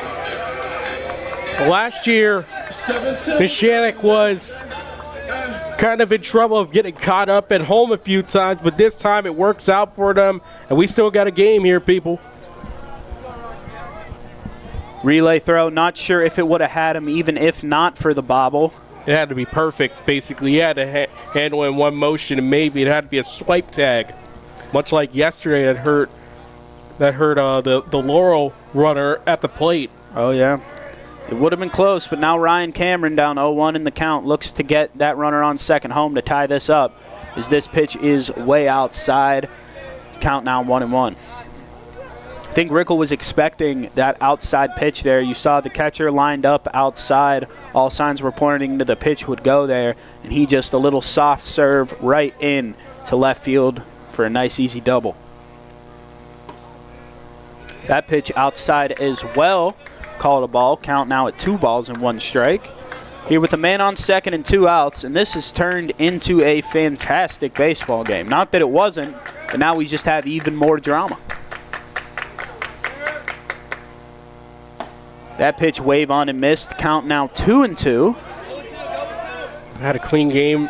Defense for the most part has been spectacular. Tough one for the bubble with Santangelo, but still it would have been very hard for him to throw him out. Yeah, it would have had to have been perfect in all 3 phases of that relay, throw, transfer, and tag. Runner fakes taking off. This ball is grounded to Trey Ross, who was not able to corral it. Squirts into the outfield. Rickle's going to run home. Fakes, dives back to third, is there in time. So that's going to go down as an E6 most likely for Trey Ross. And now runners are on the corners for Anthony Eakin, who has a pop out to first base and a strikeout swinging so far today. He's 0 for 2 against Deem, but he has the game's tying run 90 feet away after the error at short by Trey Ross. Well, curse of the commentator, I guess. I immediately say it's been a clean game defensively, and then there's an error. And especially for a guy in Ross, who really has been spectacular at times. Oh, I mean, earlier this inning, he had a fantastic 6-3 putout. And then he almost got Pagley with 2 outs, and him not getting it by a step is what ultimately started by Neshannock. Since that ground out, there were 2 outs and no one on, as we see a likely pitching change coming here. And then it went single, double to score the run, and an error to now give us runners on the corners. Yes, we will see that pitching change. It's a red zone pitching change. Spirit Sales can help raise big money for your organization. Score big at the red zone. We'll come back with the new pitcher for Shenango right after this. Your hip, your knee, your shoulder, whatever has been holding you back, UPMC Orthopedic Care is where you'll find experts to help you get back to a better quality of life.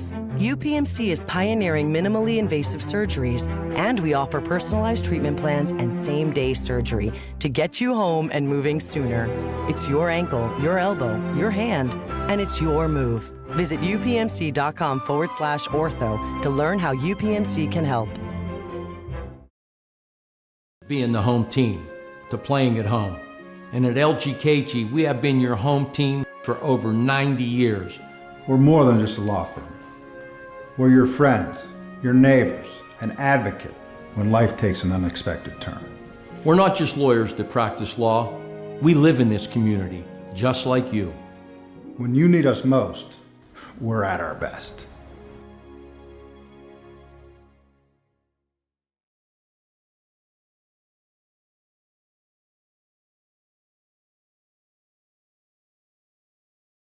GEM building contractors and developers have a proven record of performance on any size project. They bring value, local craftsmanship, expert management to meet any challenge. From design construction, from inspection to budget estimation, GEM Builder has been building our community for 70 years. And we are back after the pitching change. New guy on the mound. It'll be Trey Ross, who's formerly playing shortstop, the right-hander. The defensive changes that followed that is the pitcher, Nate Deem, now moves to third base, and the third baseman, Santangelo, is now playing shortstop. Final line for Nate Deem as of now is 5.2 innings pitched, 7 hits, 2 runs, both earned, no walks, a strikeout, and no home runs. But he is responsible for the runners on first and third, so that line can change if Anthony Eakin's able to do some damage here against Ross, who throws the first pitch outside for ball 1. And also a reminder with that error before it would have retired the side, any run from here on out is unearned. So officially he has 2 earned runs against him. This pitch wave on and missed for strike 1. Also 1, 2, 3, 4 and 2/3. Oh yeah, 4 and 2. We're in the 5th, not 5 and 2/3. My apologies.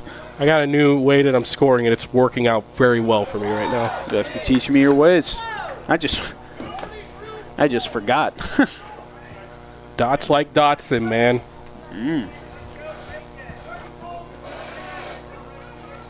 2-1 count for Anthony Eakin, who struck out and popped out to third. Pickoff move. Not in time. Checking over on Ryan Cameron at first base, who reached on the error by Trey Ross, who has a nice opportunity to pick himself up here now that he's on the mound. Cameron leads off of first. Pickoff move, also not in time. They're really trying to keep him close there over at first. They get 2 runners into scoring position. A single could give Neshannock the lead. Trey Ross does not want to let that scenario arise. This pitch cut on and miss. Count is 2 balls and 2 strikes with 2 outs. Runners on the corners for the Lancers, with an opportunity to tie the game in the bottom of the 5th. Oh, and the runner takes off early. And now he's dancing between first and second. He will slowly work his way back to first as the runner from third base was trying to potentially bait a throw home. No harm, no foul. Yeah, everybody stays where they're at, but he probably could have ran and tagged the guy at first. And 2 outs, you could just look at the man, go for the tag. If not, worst case scenario, just keep him at the corners. It was a tough situation. Looks like it was a designed early break for Ryan Cameron there to try to just stay in between those bases, getting a run down long enough so Nate Rickle could find his way home from third base. Didn't end up working out. Now Neshannock will need to make something happen here. 2-2, hit in the air to center field, right at the center fielder. Emmerich gloves it, and the lead is still intact for the Wildcats. 2 hits, 1 run, 2 men left on, and an error as well in that bottom half of the 5th inning, as we will now move on to the top half of the 6th inning when we return here at Mike Bubba Kirkwood Field in Neshannock. Calling all sports fans. Never miss a moment with real-time alerts, keeping you in the loop when your favorite teams are playing. Get instant updates sent straight to your phone with game schedules, changes, and all the latest news. You can receive important updates and reminders, so you're always prepared for game time. Be the first to cheer on your local teams and show your support. Receive important updates and reminders, so you're always prepared for the game. Signing up is quick and easy. Don't miss out. Sign up now and stay connected to the action. Plus, follow us on social media for live updates, behind-the-scenes content, and community news. Tired of gasoline costs? Why drive? Let the Newcastle Transit Authority take you where you want to go. Serving the city of Newcastle and stops throughout Lawrence County, as well as weekday service to Pittsburgh. Public transportation just makes sense. Why drive when you can relax and ride? For more information or for route schedules, log on to newcastletransit.org. The Newcastle Transit Authority, going your way. And remember, senior citizens ride free.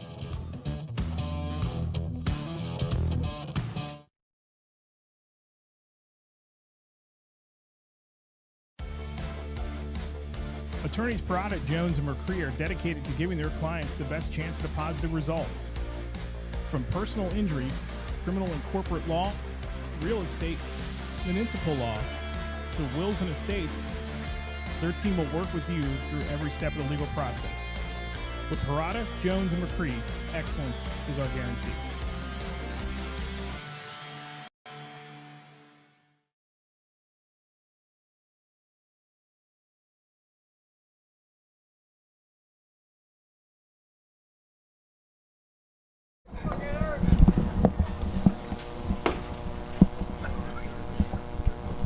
And welcome back to Kirkwood Field here as we have a new pitcher coming in for Neshannock. Denny Joseph will give way to Nathan Rickle, who started this game at third base. Joey DiMuccio will take his place there, and Ryan Cameron will head to short. So that's a little bit of a change for us, as we originally thought DiMuccio was going to be the next pitcher coming in. So that wraps up the day for Joseph, as he'll officially have a 5-inning day, as he allowed 3 runs, all earned, 5 hits, 2 walks, and struck out 5.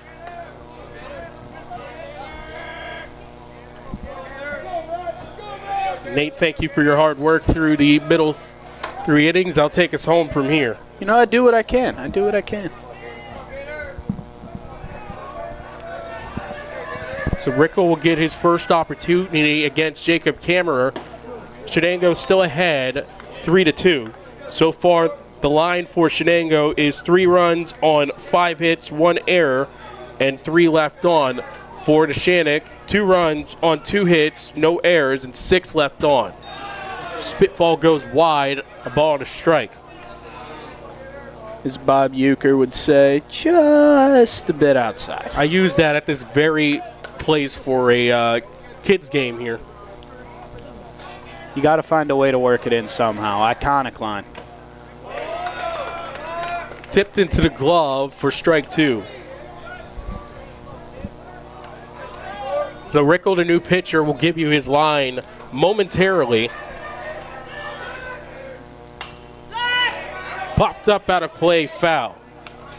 So Nathan Rickle, this season for the Lancers of Neshannock, he's pitched 4 2/3, has allowed 1 hit, no runs, 5 walks. He has 9 strikeouts, and he has an ERA of a perfect 0.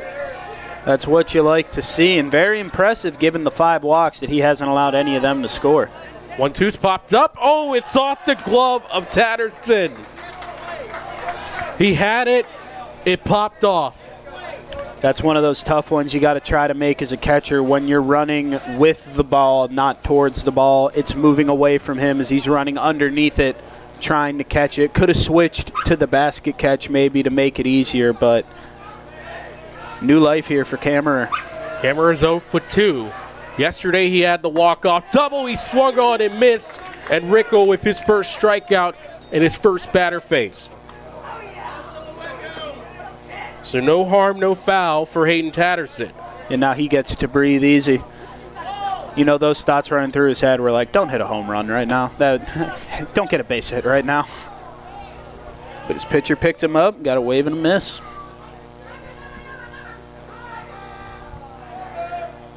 Denny Joseph also faced 21 batters. This has popped up right side. Tatterson looking for it. He can't find it. It goes foul.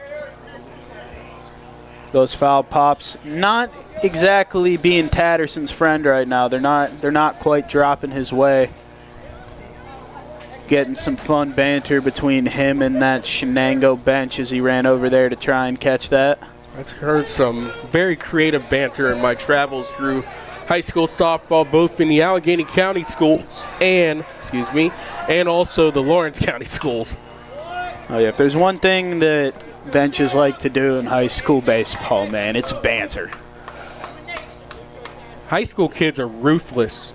Oh yeah, with the jabs. I know because I was probably one of the more ruthless out there at Old Steel Valley. They're I didn't even play baseball. I just did that for sport. People are ruthless enough to their teammates, let alone their opposition. 0-2's outside, no frame for Tatterson. A ball and 2 strikes. I put it in the wrong area. Ball and 2 strikes. Chipped foul off the left side. Cannot be controlled by head coach Michael Othetis at third. Nearly had it. Almost made a nice barehanded play. You know, the bench would have erupted if that happened. And you can tell by how he's smiling right now. He kind of wants that one back. He wants another chopper. He wants another shot at making a play. Foul back. And he also likes the result on the scoreboard so far. Remember, with yesterday's win for Shenango 4-3 over Neshannock, a win today gives them the official sole position of first place and also the section sweep here in 2026. And he went. A.J. Farilla down on strikes. The second straight strikeout for Rickle, 2 away. And the Gator chomps another. I'm not sure if he called that on the swing or if that pitch just found its way into the zone. They said no swing, actually, at first, but it was in the zone. So regardless, it was you do what you can in that situation. This is rocketed into right field, and that gets down in front of Eakin for a base hit. It's a 2-out base hit for Dom Dando. And Dando is now 2 for 3 with 2 singles. His second single of the day, yeah, exactly. Nice piece of hitting by Dando. He's been able to find his way on base today, really picking himself up after that strikeout he had swinging in the second inning against Denny Joseph. So the new pitcher works out. Rico can't get the strikeout the side in the clean way with 3 batters. But still able to get it on a technicality here if he can do something if our next hitter, Matt Fry. Because, you know, that's a big debate that people like to have in terms of what is striking out the side. Do you just have to get the 3, or do you have to get the 3 in order? I'm a believer of, like, if you do it, if you strike out the side and you really want to, like, have it hold that, like, gravitas, it's got to be 1 through 3. Depends on the level.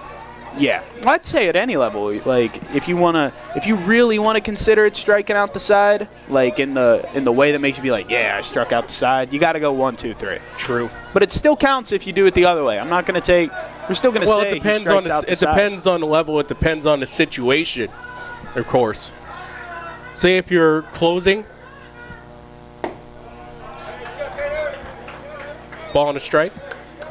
I mean, if you're closing, even if someone manages to get on base for a walk, you still look down there, you see 3 Ks, and that gives you a save. I mean, yeah. It depends on level and situation in my eyes. Well, he has a chance to get his 3rd K of the inning here now that the count's 1-2. It's just, as far as I'm concerned, it's not a ground rule double unless there's actual ground rule. If it hops over the fence, it's an automatic double. Don't do that. Ooh, interesting. Don't do that. 1-2, check swing outside. Well, I feel like the walls are the part of like the grounds, the playing grounds. So when if it gets caught up in the ivy at Wrigley, yeah, that's a ground rule double. If it hits off the roof in Trop, 2-2 misses full count, yeah, ground rule double. But it hops the wall, it's book rule. It's automatically in the book. And also, this is Pirates legend Lanny Fratteri telling me this as well. So if he says it, it's the word. Swung on and missed. Rickle does get 3 strikeouts in an inning. It's not 1, 2, 3, but still, he'll take it anyway. 3 Ks with a single in the middle. We'll call it striking out the side. We'll give it for him. 1 hit, 1 left on. That's all as we go to the bottom of the 6th. Neshannock with only 6 outs remaining. You're watching high school baseball on Lawrence County SportsNet. When the high school season heats up, make sure you have the best gear to support your school. Head to the Red Zone on Wilmington Road in Neshannock for all your county sporting apparel needs. From sporting goods to custom apparel to embroidery and more, the Red Zone has it all. Quality gear for all 8 schools in the County of Champions. Stop by and enter the Red Zone or visit them online at theredzonesports.com. Score big at the Red Zone. Castle Asphalt and Construction is driven to provide quality, cost-efficient pavement-related services to Western Pennsylvania. Every paving or construction service at Castle Asphalt begins with a thorough site inspection of the area to allow their team of professionals to become familiar with the unique conditions of your home or business. Once the site inspection is complete, Castle Asphalt provides you with a detailed plan of the design, cost, materials, and time of completion so you know exactly what to expect during your construction. Visit castleasphalt.com to request a quote for your next project and make your dream design come to fruition. 6 outs remaining in the chance for Neshannock to split the section series. Joey DiMuccio, Mason Morose, and Hayden Tatterson up next. 6, 7, 8 for the Lancers. Strike 1 to DiMuccio, who's 1 for 2. A fly out and an RBI double his last time up. Counts now 1-1. Getting to be do or die time for the Lancers. As you said, 6 outs left. They could have a chance to walk it off in the bottom of the 7th, give Shenango a taste, of their own medicine. Maybe a 4-3 victory the other way tonight, but they'd probably like to get that lead back this inning and then put themselves in a winnable position for the top half of the 7th. Yeah, they would say justice or revenge is a dish best served cold. This is taken foul on the right side, 1-2. It'll be served cold, but not as cold as it was yesterday. About 20 degrees warmer. No, I don't even think anything at the Crane Room can help you out there. They got chicken tortilla soup. 1-2. Waits on it and bounces it to third. Nate Deem new at third base in time for out number 1. Nice throw there, a little bit low. Not sure if it had to get picked exactly by the first baseman Kammerer, but he was able to get down there and make that play. Well, when you think about it with Deem, how he was as a pitcher, by the way, his line is now complete with 4 2/3, 7 hits allowed, 2 runs all earned, no base on balls and 1 strikeout. A lot of his pitch selection went low anyway, so it's a little bit fitting in a way. Rocking it right back to the pitcher. It's off of Ross, and he'll pick up and go to first in time. Oh, man, talk about that. You want to go nuts out there in your scorebook? Try a 1-3-1. No Tampa Bay Lightning. I love whenever we just get weird score combinations like this. Like, I don't know if it's just the baseball nerd in me or what, but when I see funky stuff like this pop up on the scorecard, I love it. Because when else do you see that? Yeah, draw a circle around that one and put a star next to it. That could be our play of the game later on today. And be sure to check out that as we'll announce it. Brought to you by Melee Chiropractic. We'll also have the MVP Insurance MVP of the game as they'll take a look and allow Trey Ross to get his bearings back after that. we want to talk about crazy things we've put on our scorecards, I'd be remiss if I didn't bring up the 4-1-4-2-3 infield fly double play. Oh, yesterday that was wild. Yes, you heard that correct. That's 4-1-4-2-3 infield fly double play. It is not a phone number. That is a real baseball play. Well, it was a softball play, actually, that we watched happen And I'll tell you a story real quick. 1-0's ripped over the third baseman's head into left field for a base hit. Tatterson with a 2-out single. I went home immediately. And actually, that was the new play there. Michael DeSanti coming in for Tatterson. Correction.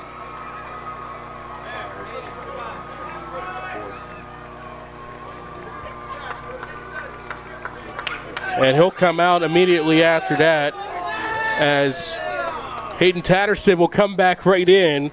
So he'll re-enter as the pinch runner. So I was, what they always say, half right, but I seen an infield fly double play. I played MLB The Show literally later that night, and I got that exact same occurrence. And I'm like, I guess it can happen. The weird intricacies of baseball. I could talk about them all day. Kevin Gearlock at the plate. He's 1 for 2 today. And Cuzzy's looking for the opportunity to tie here, tying runs at first. Also, he just wants to move that runner over, get himself on base safely. You know, it always gets really funky whenever someone gets into a rundown and gets called out. Then you got basically a zip code of numbers you're trying to fit into your box. Yeah, I'm not going to do that. That's a little bit too much for my processing power. I'll do my best. Not gonna stop myself for it, but I'm just an announcer, man. 1-1. Chopper to second. Farilla, the play on the first in time. And that will retire the side. Lancers get one on base with a single with 2 outs, but that's it. As we'll head to the 7th. Or correction. Yep. We'll head to the 7th as Shenango looks to add more to their lead. They lead 3-2. Like in sports, it takes a great team to protect you, your family, and your business. MVP Insurance is that team. From home and auto to life and commercial insurance, you can count on us for coverage that adapts to your needs. We're committed to excellence for our clients' experience and in serving our community. It's a winning combination. MVP Insurance. Don't get left on the sidelines. Log on to mvpins.com or call today to get your free quote. Contractors, the Department of Healthy Homes needs you. From small to large residential projects, you can help families live safer and healthier with the quality work you do. It's rewarding in more ways than one. Call LCAP's Department of Healthy Homes today. Hey, Mom, do you need a ride to the store today? Oh, no thanks, hon. I got it covered. Mike's taking me. Okay, well, you have a doctor's appointment tomorrow, right? I can take you to that. No, I got it covered too. Mike's taking me. Mike? Yes, Mike's my ex-driver. Picks me up right at my door and even helps carry my groceries. It's so convenient to schedule and ride with Axe. Wish I would have called him sooner. Okay, Mom. Sounds like you got it covered. I have an apple pie ready to eat. How about you help me with that? Top of the 7th here from Kirkwood Field in Neshannock Township. Hayden Tatterson back out there as the catcher after getting pinch hit for by DeSanti. He picked up a pinch hit single and then he re-entered as a runner. 8-9-1 for the Wildcats as they look to add some more runs. For Shenango to get an insurance run here, you always like going into the last frame up too, because when it's just that one run, one swing, it can change everything. Lucian Laterra at the plate, fouls off the second pitch. He had a fastball first strike and then fouled off that. 2-strike count. James Dotson in the house, taking in the game. Here's the 0-2 outside, 1-2. I'll have to say that the new scoring system has been very successful for me today. Dots like Dotson, and it's been keeping me ahead of just about everything outside of course, late pinch hitters. Off the glove of Tatterson, 2-2. Yeah, I need to get. You got big boxes on your scorecard. I got tiny ones. I need to get a new scorebook. I think some bigger boxes. Well, you got to go create this in Microsoft Word. 2-2. Knuckled foul. Really off the top of the knuckles of Laterra. You know, I'm more of an Adobe InDesign guy when doing this kind of stuff. Yeah, I've grown up with Microsoft Word. I know the intricacies. I'm trying Adobe. And right now it's a struggle. It's a struggle, and then one day for some reason it just clicks, and then it's incredibly intuitive. It's interesting. 2-2's fouled off right side. Speaking of Adobe, for my broadcast reels, this game will be a part of it. I tried to use CapCut. I did a trial video with it for an interview I did at Mount St. Mary's. I can't do it anything else after that. I'm too hard-coded. Here's the 2-2. Misses low on the fastball. Full count. When I edit longer form stuff, I tend to go like Premiere Pro. Like I like Adobe Premiere for that stuff. Oh yeah, you do edit videos. Yeah, but when I go short form though, I do like doing CapCut. Yeah, that was a short form video anyway. 3-2's fouled off right side. So this is also the video creators hour here as we're in the top of the 7th. Lucien Laterra at the plate. 3-2 count. He's the leadoff batter here in the top of the 7th. Shenango looking to capture the section championship, or at least the section sweep here. They be in line for that. Still a lot of work for the Wildcats and also the Lancers if they make a comeback here this season. Here's the payoff. Chopped on the ground to third. DiMuccio to first in time for out number 1 here in the top of the 7th. It's a big out to get. If you're in Neshannock, you do not want to let this game and this lead that Shenango has balloon any bigger than it already is. 1-run spot makes it very feasible that you're able to go out and tie or even win this game in the bottom of the 7th, so it is very big for them to keep that here.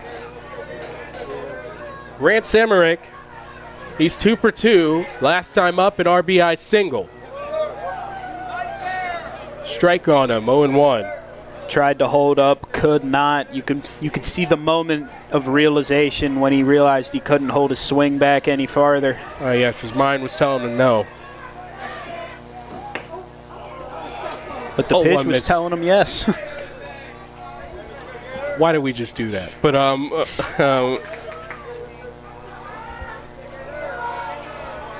curse my big brain. 1-1. Inside, strike. So even with the tango out of the way for Emmerich, his body did the Congo, but it was still a strike. 1-2. Cha-cha's this foul. What other dance moves do I know? You got to know the Macarena, right? That's like dancing 101. I think the first thing you learn is Macarena. It's got to be. That ball does the Cupid shuffle in between the wickets of Tatterson, 2-2. Hockey playoffs going on right now. That one went 5-hole. Tatterson knows all about that. He's forward on the Lancers hockey team. Shows now why he's not the goalie. 2-2 in the air to right field, but Eakin has it for out number 2.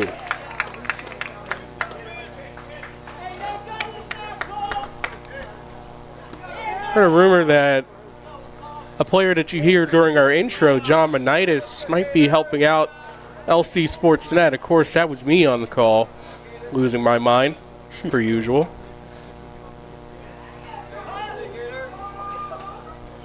Back to the top of the order, here's Christian Antarok. Leadoff double, and then a run scored his first plate appearance of the day. Since then, he's popped out twice to second. Just been getting under the ball all day. It paid off with the double in the left, but the other two have turned up short. Watches that bend in for him for a strike. He actually backed off the plate there, taking all the way, thinking there wasn't a chance at it, that it might actually hit him, and found its way into the zone. 1 ball, 1 strike now for Christian Antarock. That one was a save there for Tatterson. Ball in the dirt, didn't let it get past him. The top of the order for Neshannock's up next with Cole Hutchison, Luca Pegley, and Nathan Rickel. In case you're wondering. Here's the 1-1. Check. Look over at first, no swing. 2 balls, 1 strike. I thought he went around there. Thought his bat made the thing, but according to first base umpire Brian D'Angelo, he was able to hold up. Here's a 2-1. Fouled off, 2-2. Yeah, he stood unshaken whenever he had that opportunity with that appeal. He was clear with that. That's a deep cut song right there. If you played Red Dead Redemption, you know. No, I haven't gotten around. I've heard great things. Haven't gotten around to that one. You gotta. Before GTA 6 comes out. 2-2. Ripped in the air to center field. Hutchison trailing back, has it on the run, going towards the track for out number 3. Neshannock does what they need. They make sure that number on the board for Shenango stays where it is. 1-2-3 inning, 3-2 Wildcats. Last chance for the Lancers on LC SportsNet. For 20 years, Melee Chiropractic has treated athletes of all ages to help them get safely back to the top of their game. Melee Chiropractic has 3 full-time doctors in their office, and all 3 are former area athletes who have had to battle injuries throughout their careers. They want to help you get safely back on your feet. But more importantly, help stop the injuries before they happen. Prehab before you rehab. Attention all high school student athletes. During your sports season, a $30 visit to the Melee Chiropractic office includes an adjustment and/or all therapy is necessary.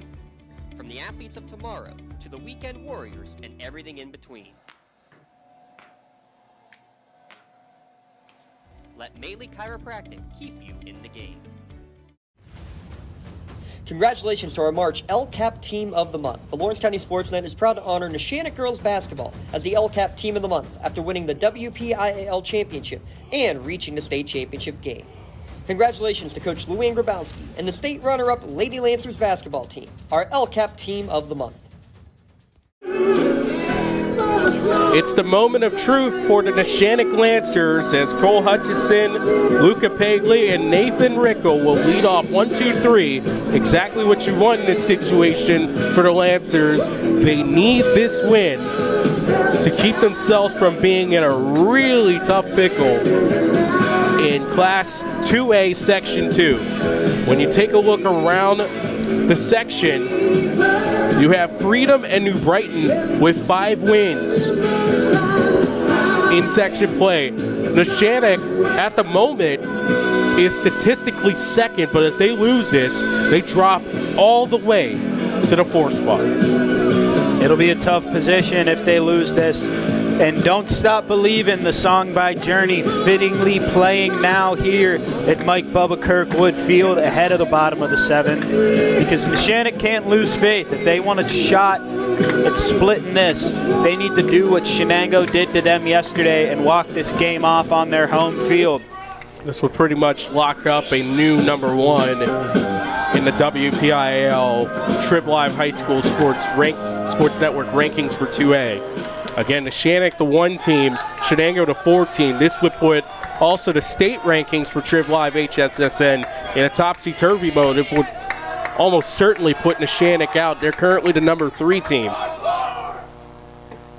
Breaking ball's in for a strike. Well, the table's certainly set for a fantastic finish tonight, isn't it? 1-run game, bottom 7. The appetite is tremendous. Bouncer short of home plate, a ball and a strike. Lights are on here now. It's getting dark, so the lights are brighter for Shenandoah, both literally and figuratively in this moment. It's prime time. And there's no time like right now for the Lancers. Here's the 1-1. In the air to left field, going back. Dondo looking for it. Near the track. Does he have it? He does. A tremendous play by Dondo as he was losing track of it in the lights towards the track.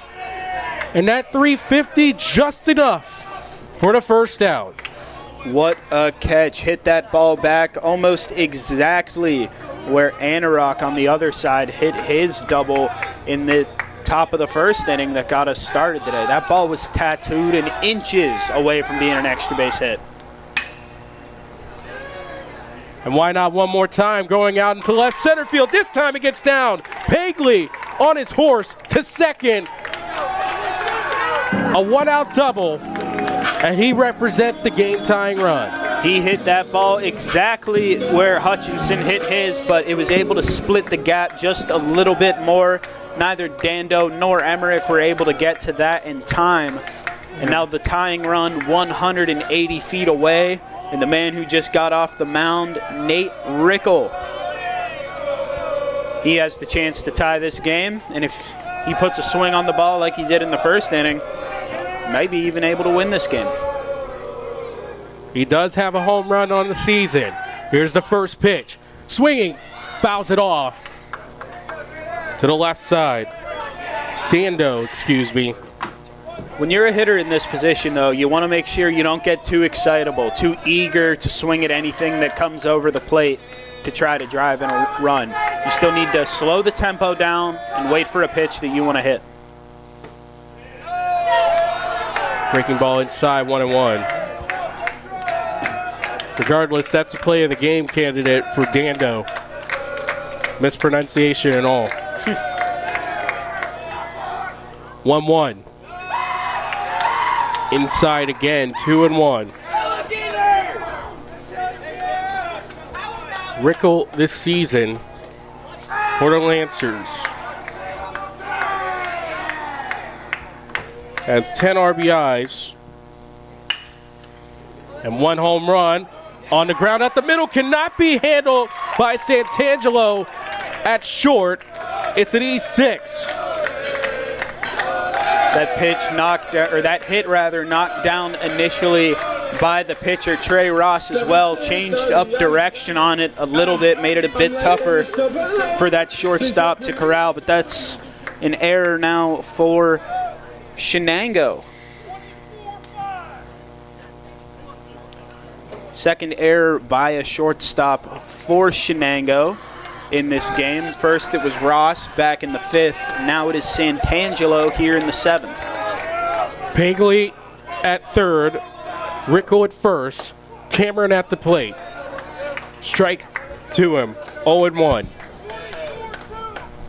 The one positive that comes out of that you can think about if you're Shenango is now a double play is in order with a ball on the ground. What a time for that. But the ball gets away. It allows Rickel to make his way to second. And it very nearly got Pagley, who was caught in between, but is able to get back in time. So now it's 2 runners in scoring position. This gets into a good spot in a gap. Game over. And the Lancers this time will play hero, and they'll allow an intentional walk for Ryan Cameron. That's a very smart play by Shenango there. The stolen base took the double play away. That runner on first base does not matter because Shenango loses this game if the man on second scores. So this just allows a double play. Well, Aiken had voices, Randy Orton's theme song. Hey, nothing you could say if he gets this over the second baseman's head. We're tied. Here comes the runner home. The play at the plate, not in time. The Lancers split the section series.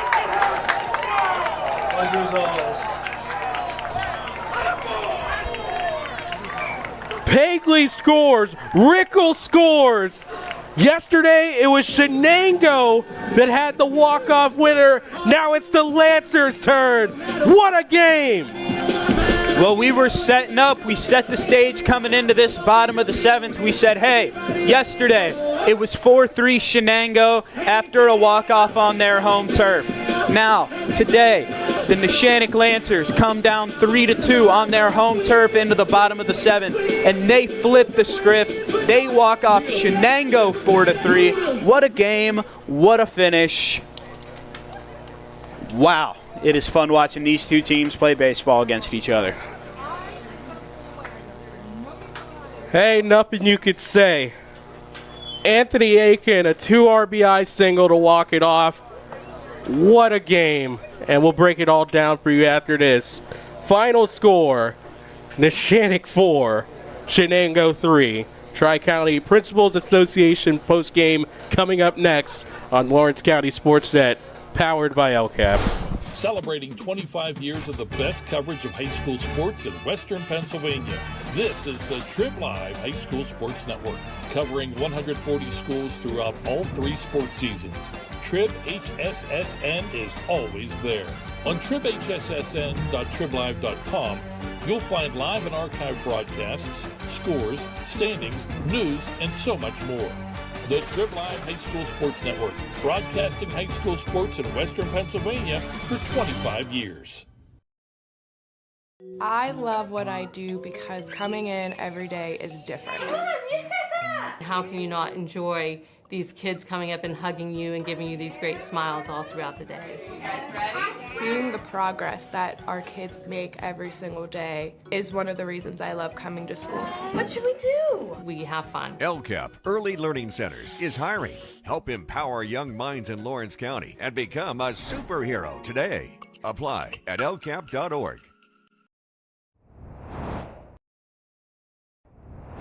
When the high school season heats up, make sure you have the best gear to support your school. Head to the Red Zone on Wilmington Road in Neshannock for all your county sporting apparel needs. From sporting goods to custom apparel to embroidery and more, the Red Zone has it all. Quality gear for all 8 schools in the County of Champions.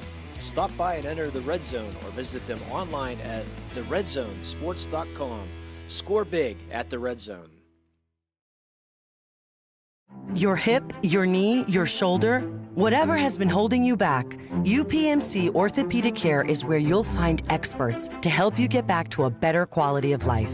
UPMC is pioneering minimally invasive surgeries, and we offer personalized treatment plans and same-day surgery to get you home and moving sooner.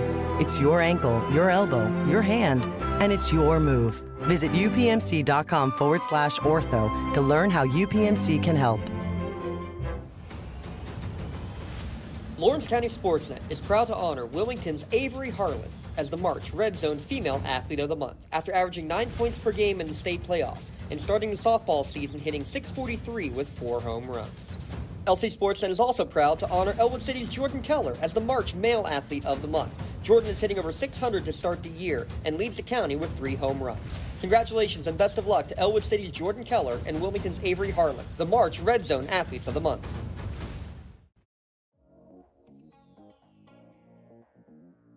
Calling all sports fans. Never miss a moment with real-time alerts, keeping you in the loop when your favorite teams are playing. Get instant updates sent straight to your phone with game schedules, changes, and all the latest news. You can receive important updates and reminders, so you're always prepared for game time. Be the first to cheer on your local teams and show your support. Receive important updates and reminders, so you're always prepared for the game. Signing up is quick and easy. Don't miss out. Sign up now and stay connected to the action. Plus, follow us on social media for live updates, behind-the-scenes content, and community news. I love what I do because coming in every day is different. How can you not enjoy these kids coming up and hugging you and giving you these great smiles all throughout the day? You guys ready? Seeing the progress that our kids make every single day is one of the reasons I love coming to school. What should we do? We have fun. LCAP Early Learning Centers is hiring. Help empower young minds in Lawrence County and become a superhero today. Apply at lcap.org. When you're looking for quality concrete services, contact the experienced professionals at Doran Concrete. Our company is family, locally owned and operated, and has been serving the community for over 30 years. Get residential or commercial concrete services for any size job. Our skilled professionals offer prompt and reliable services at an affordable price. We believe in the principles of honesty, integrity, and reliability. Get in touch with us for exceptional concrete services at prices that you can afford. Hey, Mom, do you need a ride to the store today? Oh, no thanks, hon. I got it covered. Mike's taking me. Okay, well, you have a doctor's appointment tomorrow, right? I can take you to that. No, I got it covered too. Mike's taking me. Mike? Yes, Mike's my ex driver. Picks me up right at my door and even helps carry my groceries. It's so convenient to schedule and ride with Axe. Wish I would have called him sooner. Okay, Mom. Sounds like you got it covered. I have an apple pie ready to eat. How about you help me with that? Here at Shenango, the teachers and staff love their Wildcats. In the classroom, or wearing the blue and gold, we have their back, and we wish the Cats the best this season. This video is brought to you by the Shenango Area Education Association.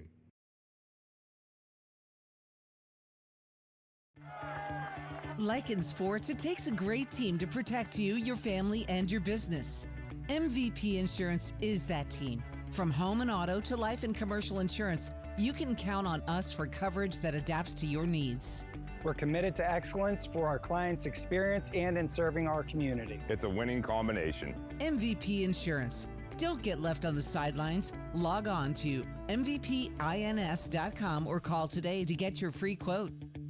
Your hip, your knee, your shoulder, whatever has been holding you back, UPMC Orthopedic Care is where you'll find experts to help you get back to a better quality of life. UPMC is pioneering minimally invasive surgeries, and we offer personalized treatment plans and same-day surgery to get you home and moving sooner. It's your ankle, your elbow, your hand, and it's your move. Visit upmc.com/ortho to learn how UPMC can help. And welcome, everyone. It's the Tri-County Principals Association post-game show, and what a game it was here from Neshannock High School. A walk-off 2 RBI single to win the game and to save the section series by Anthony Eakin. I mean, what a finish. I mean, when you set it up like that, you're always, you're talking about what could happen. Ideal storybook scenario, we were saying, right? That Neshannock comes back and walks off the team that walks them off yesterday. But, they had to score 2 runs in that bottom half of the 7th inning to do it. They'd scored 2 runs all game. It looked unlikely. It looked improbable. But then the improbable happened. It started off with a really hard booming fly out to left center field. But then after that, it went double, an E6 and a stolen base, an intentional walk to get the bases loaded, and then Anthony Eakin singled to the right center field. He singled to right center field to bring home 2 runs and put Neshannock on top for good in this rubber match game. What a fantastic game. And first we'll go over with the losing pitcher, and it's going to be a hard one to think about this one. It's Trey Ross. He pitched an inning and 2/3, allowed 2 hits, 2 runs. One of them was earned, unfortunately, because of that error in this final inning. And no base on balls, no strikeouts. Nate Deem pitched 4 2/3. He had the win in hand whenever he left the game. He allowed 7 hits, 2 runs, all earned, no base on balls, and 1 strikeout. And that's the losing side for Shenango. And we'll tell you the winning side altogether because it's T-shirt time. Yeah, it's T-shirt time. And let's start off with, we're not going to do anything else. You already know what the play of the game is. It's Anthony Eakin's 2 RBI single to walk it off after Shenango, the previous game, walked them off with Jacob Kemmerer. Anthony Eakin says, now it's my turn. Yeah, it was his time to shine, and he did not take the moment for granted. The lights were bright in the sky because it's starting to get dark here, but they were not bright enough for Anthony Eakin in that moment. Calm, cool, collected, got a good pitch to hit it where it was pitched, and it was able to give Neshannock the win. So, congratulations to Anthony Eakin of Neshannock, as he is the Melee Chiropractic Play of the Game Award winner.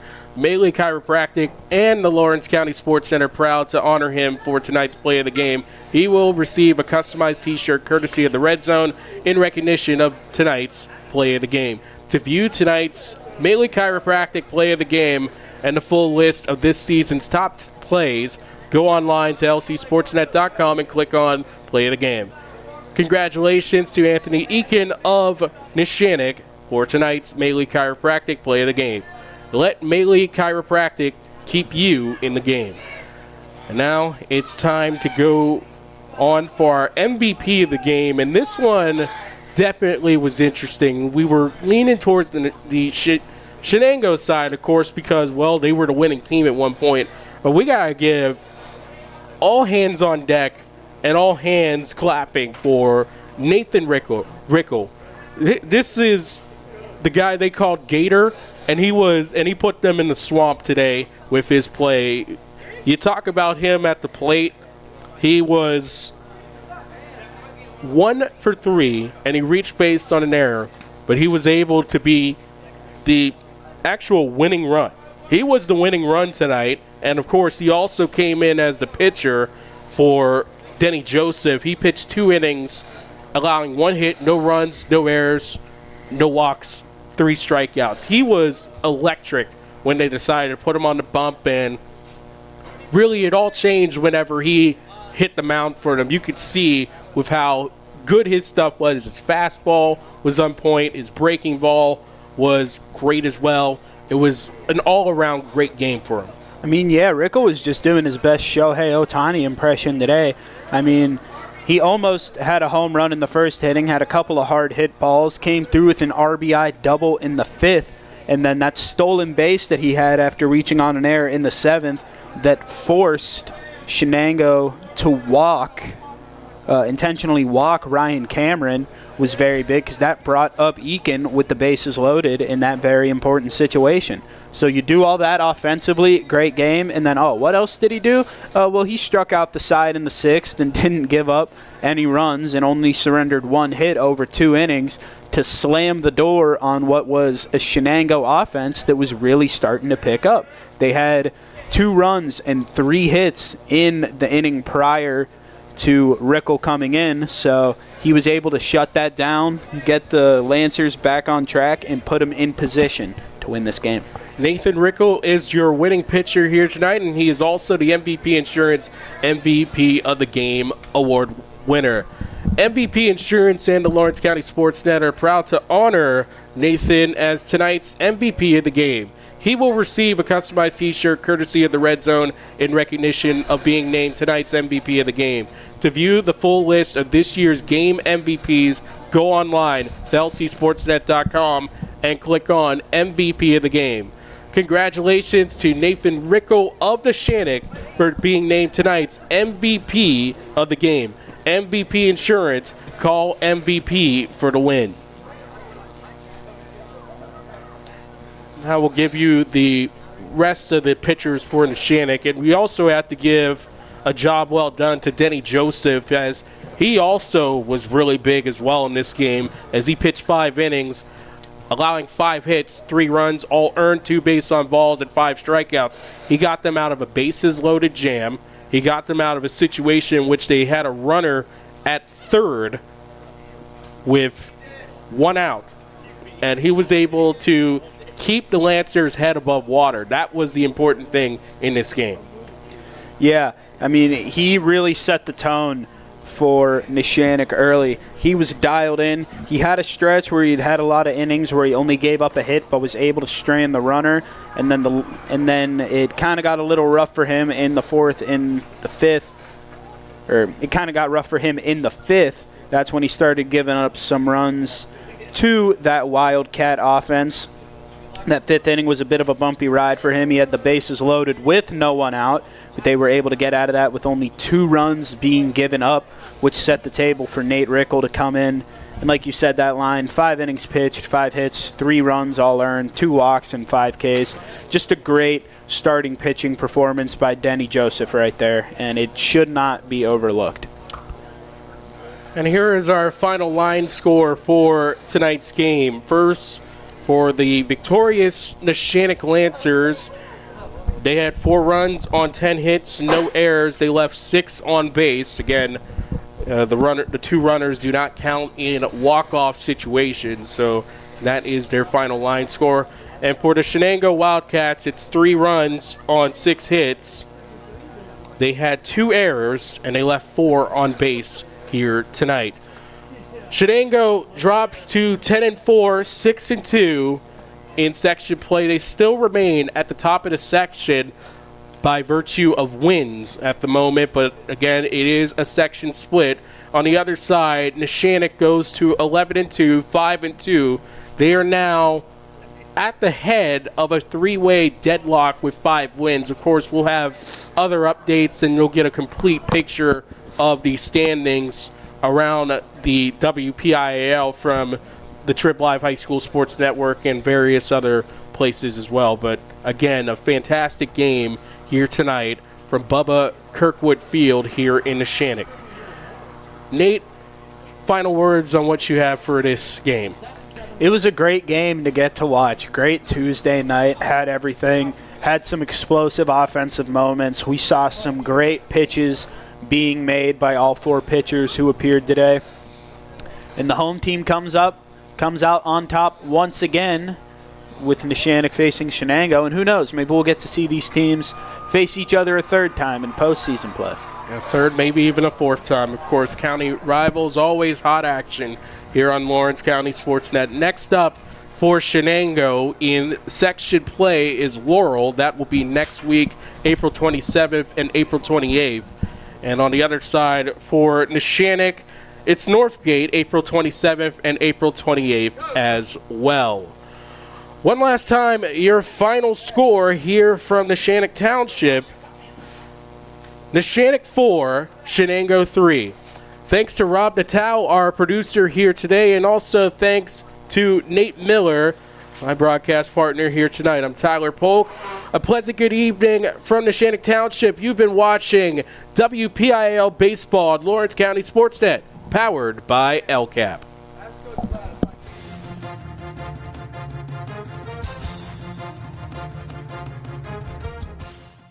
Your voice for Lawrence County sports.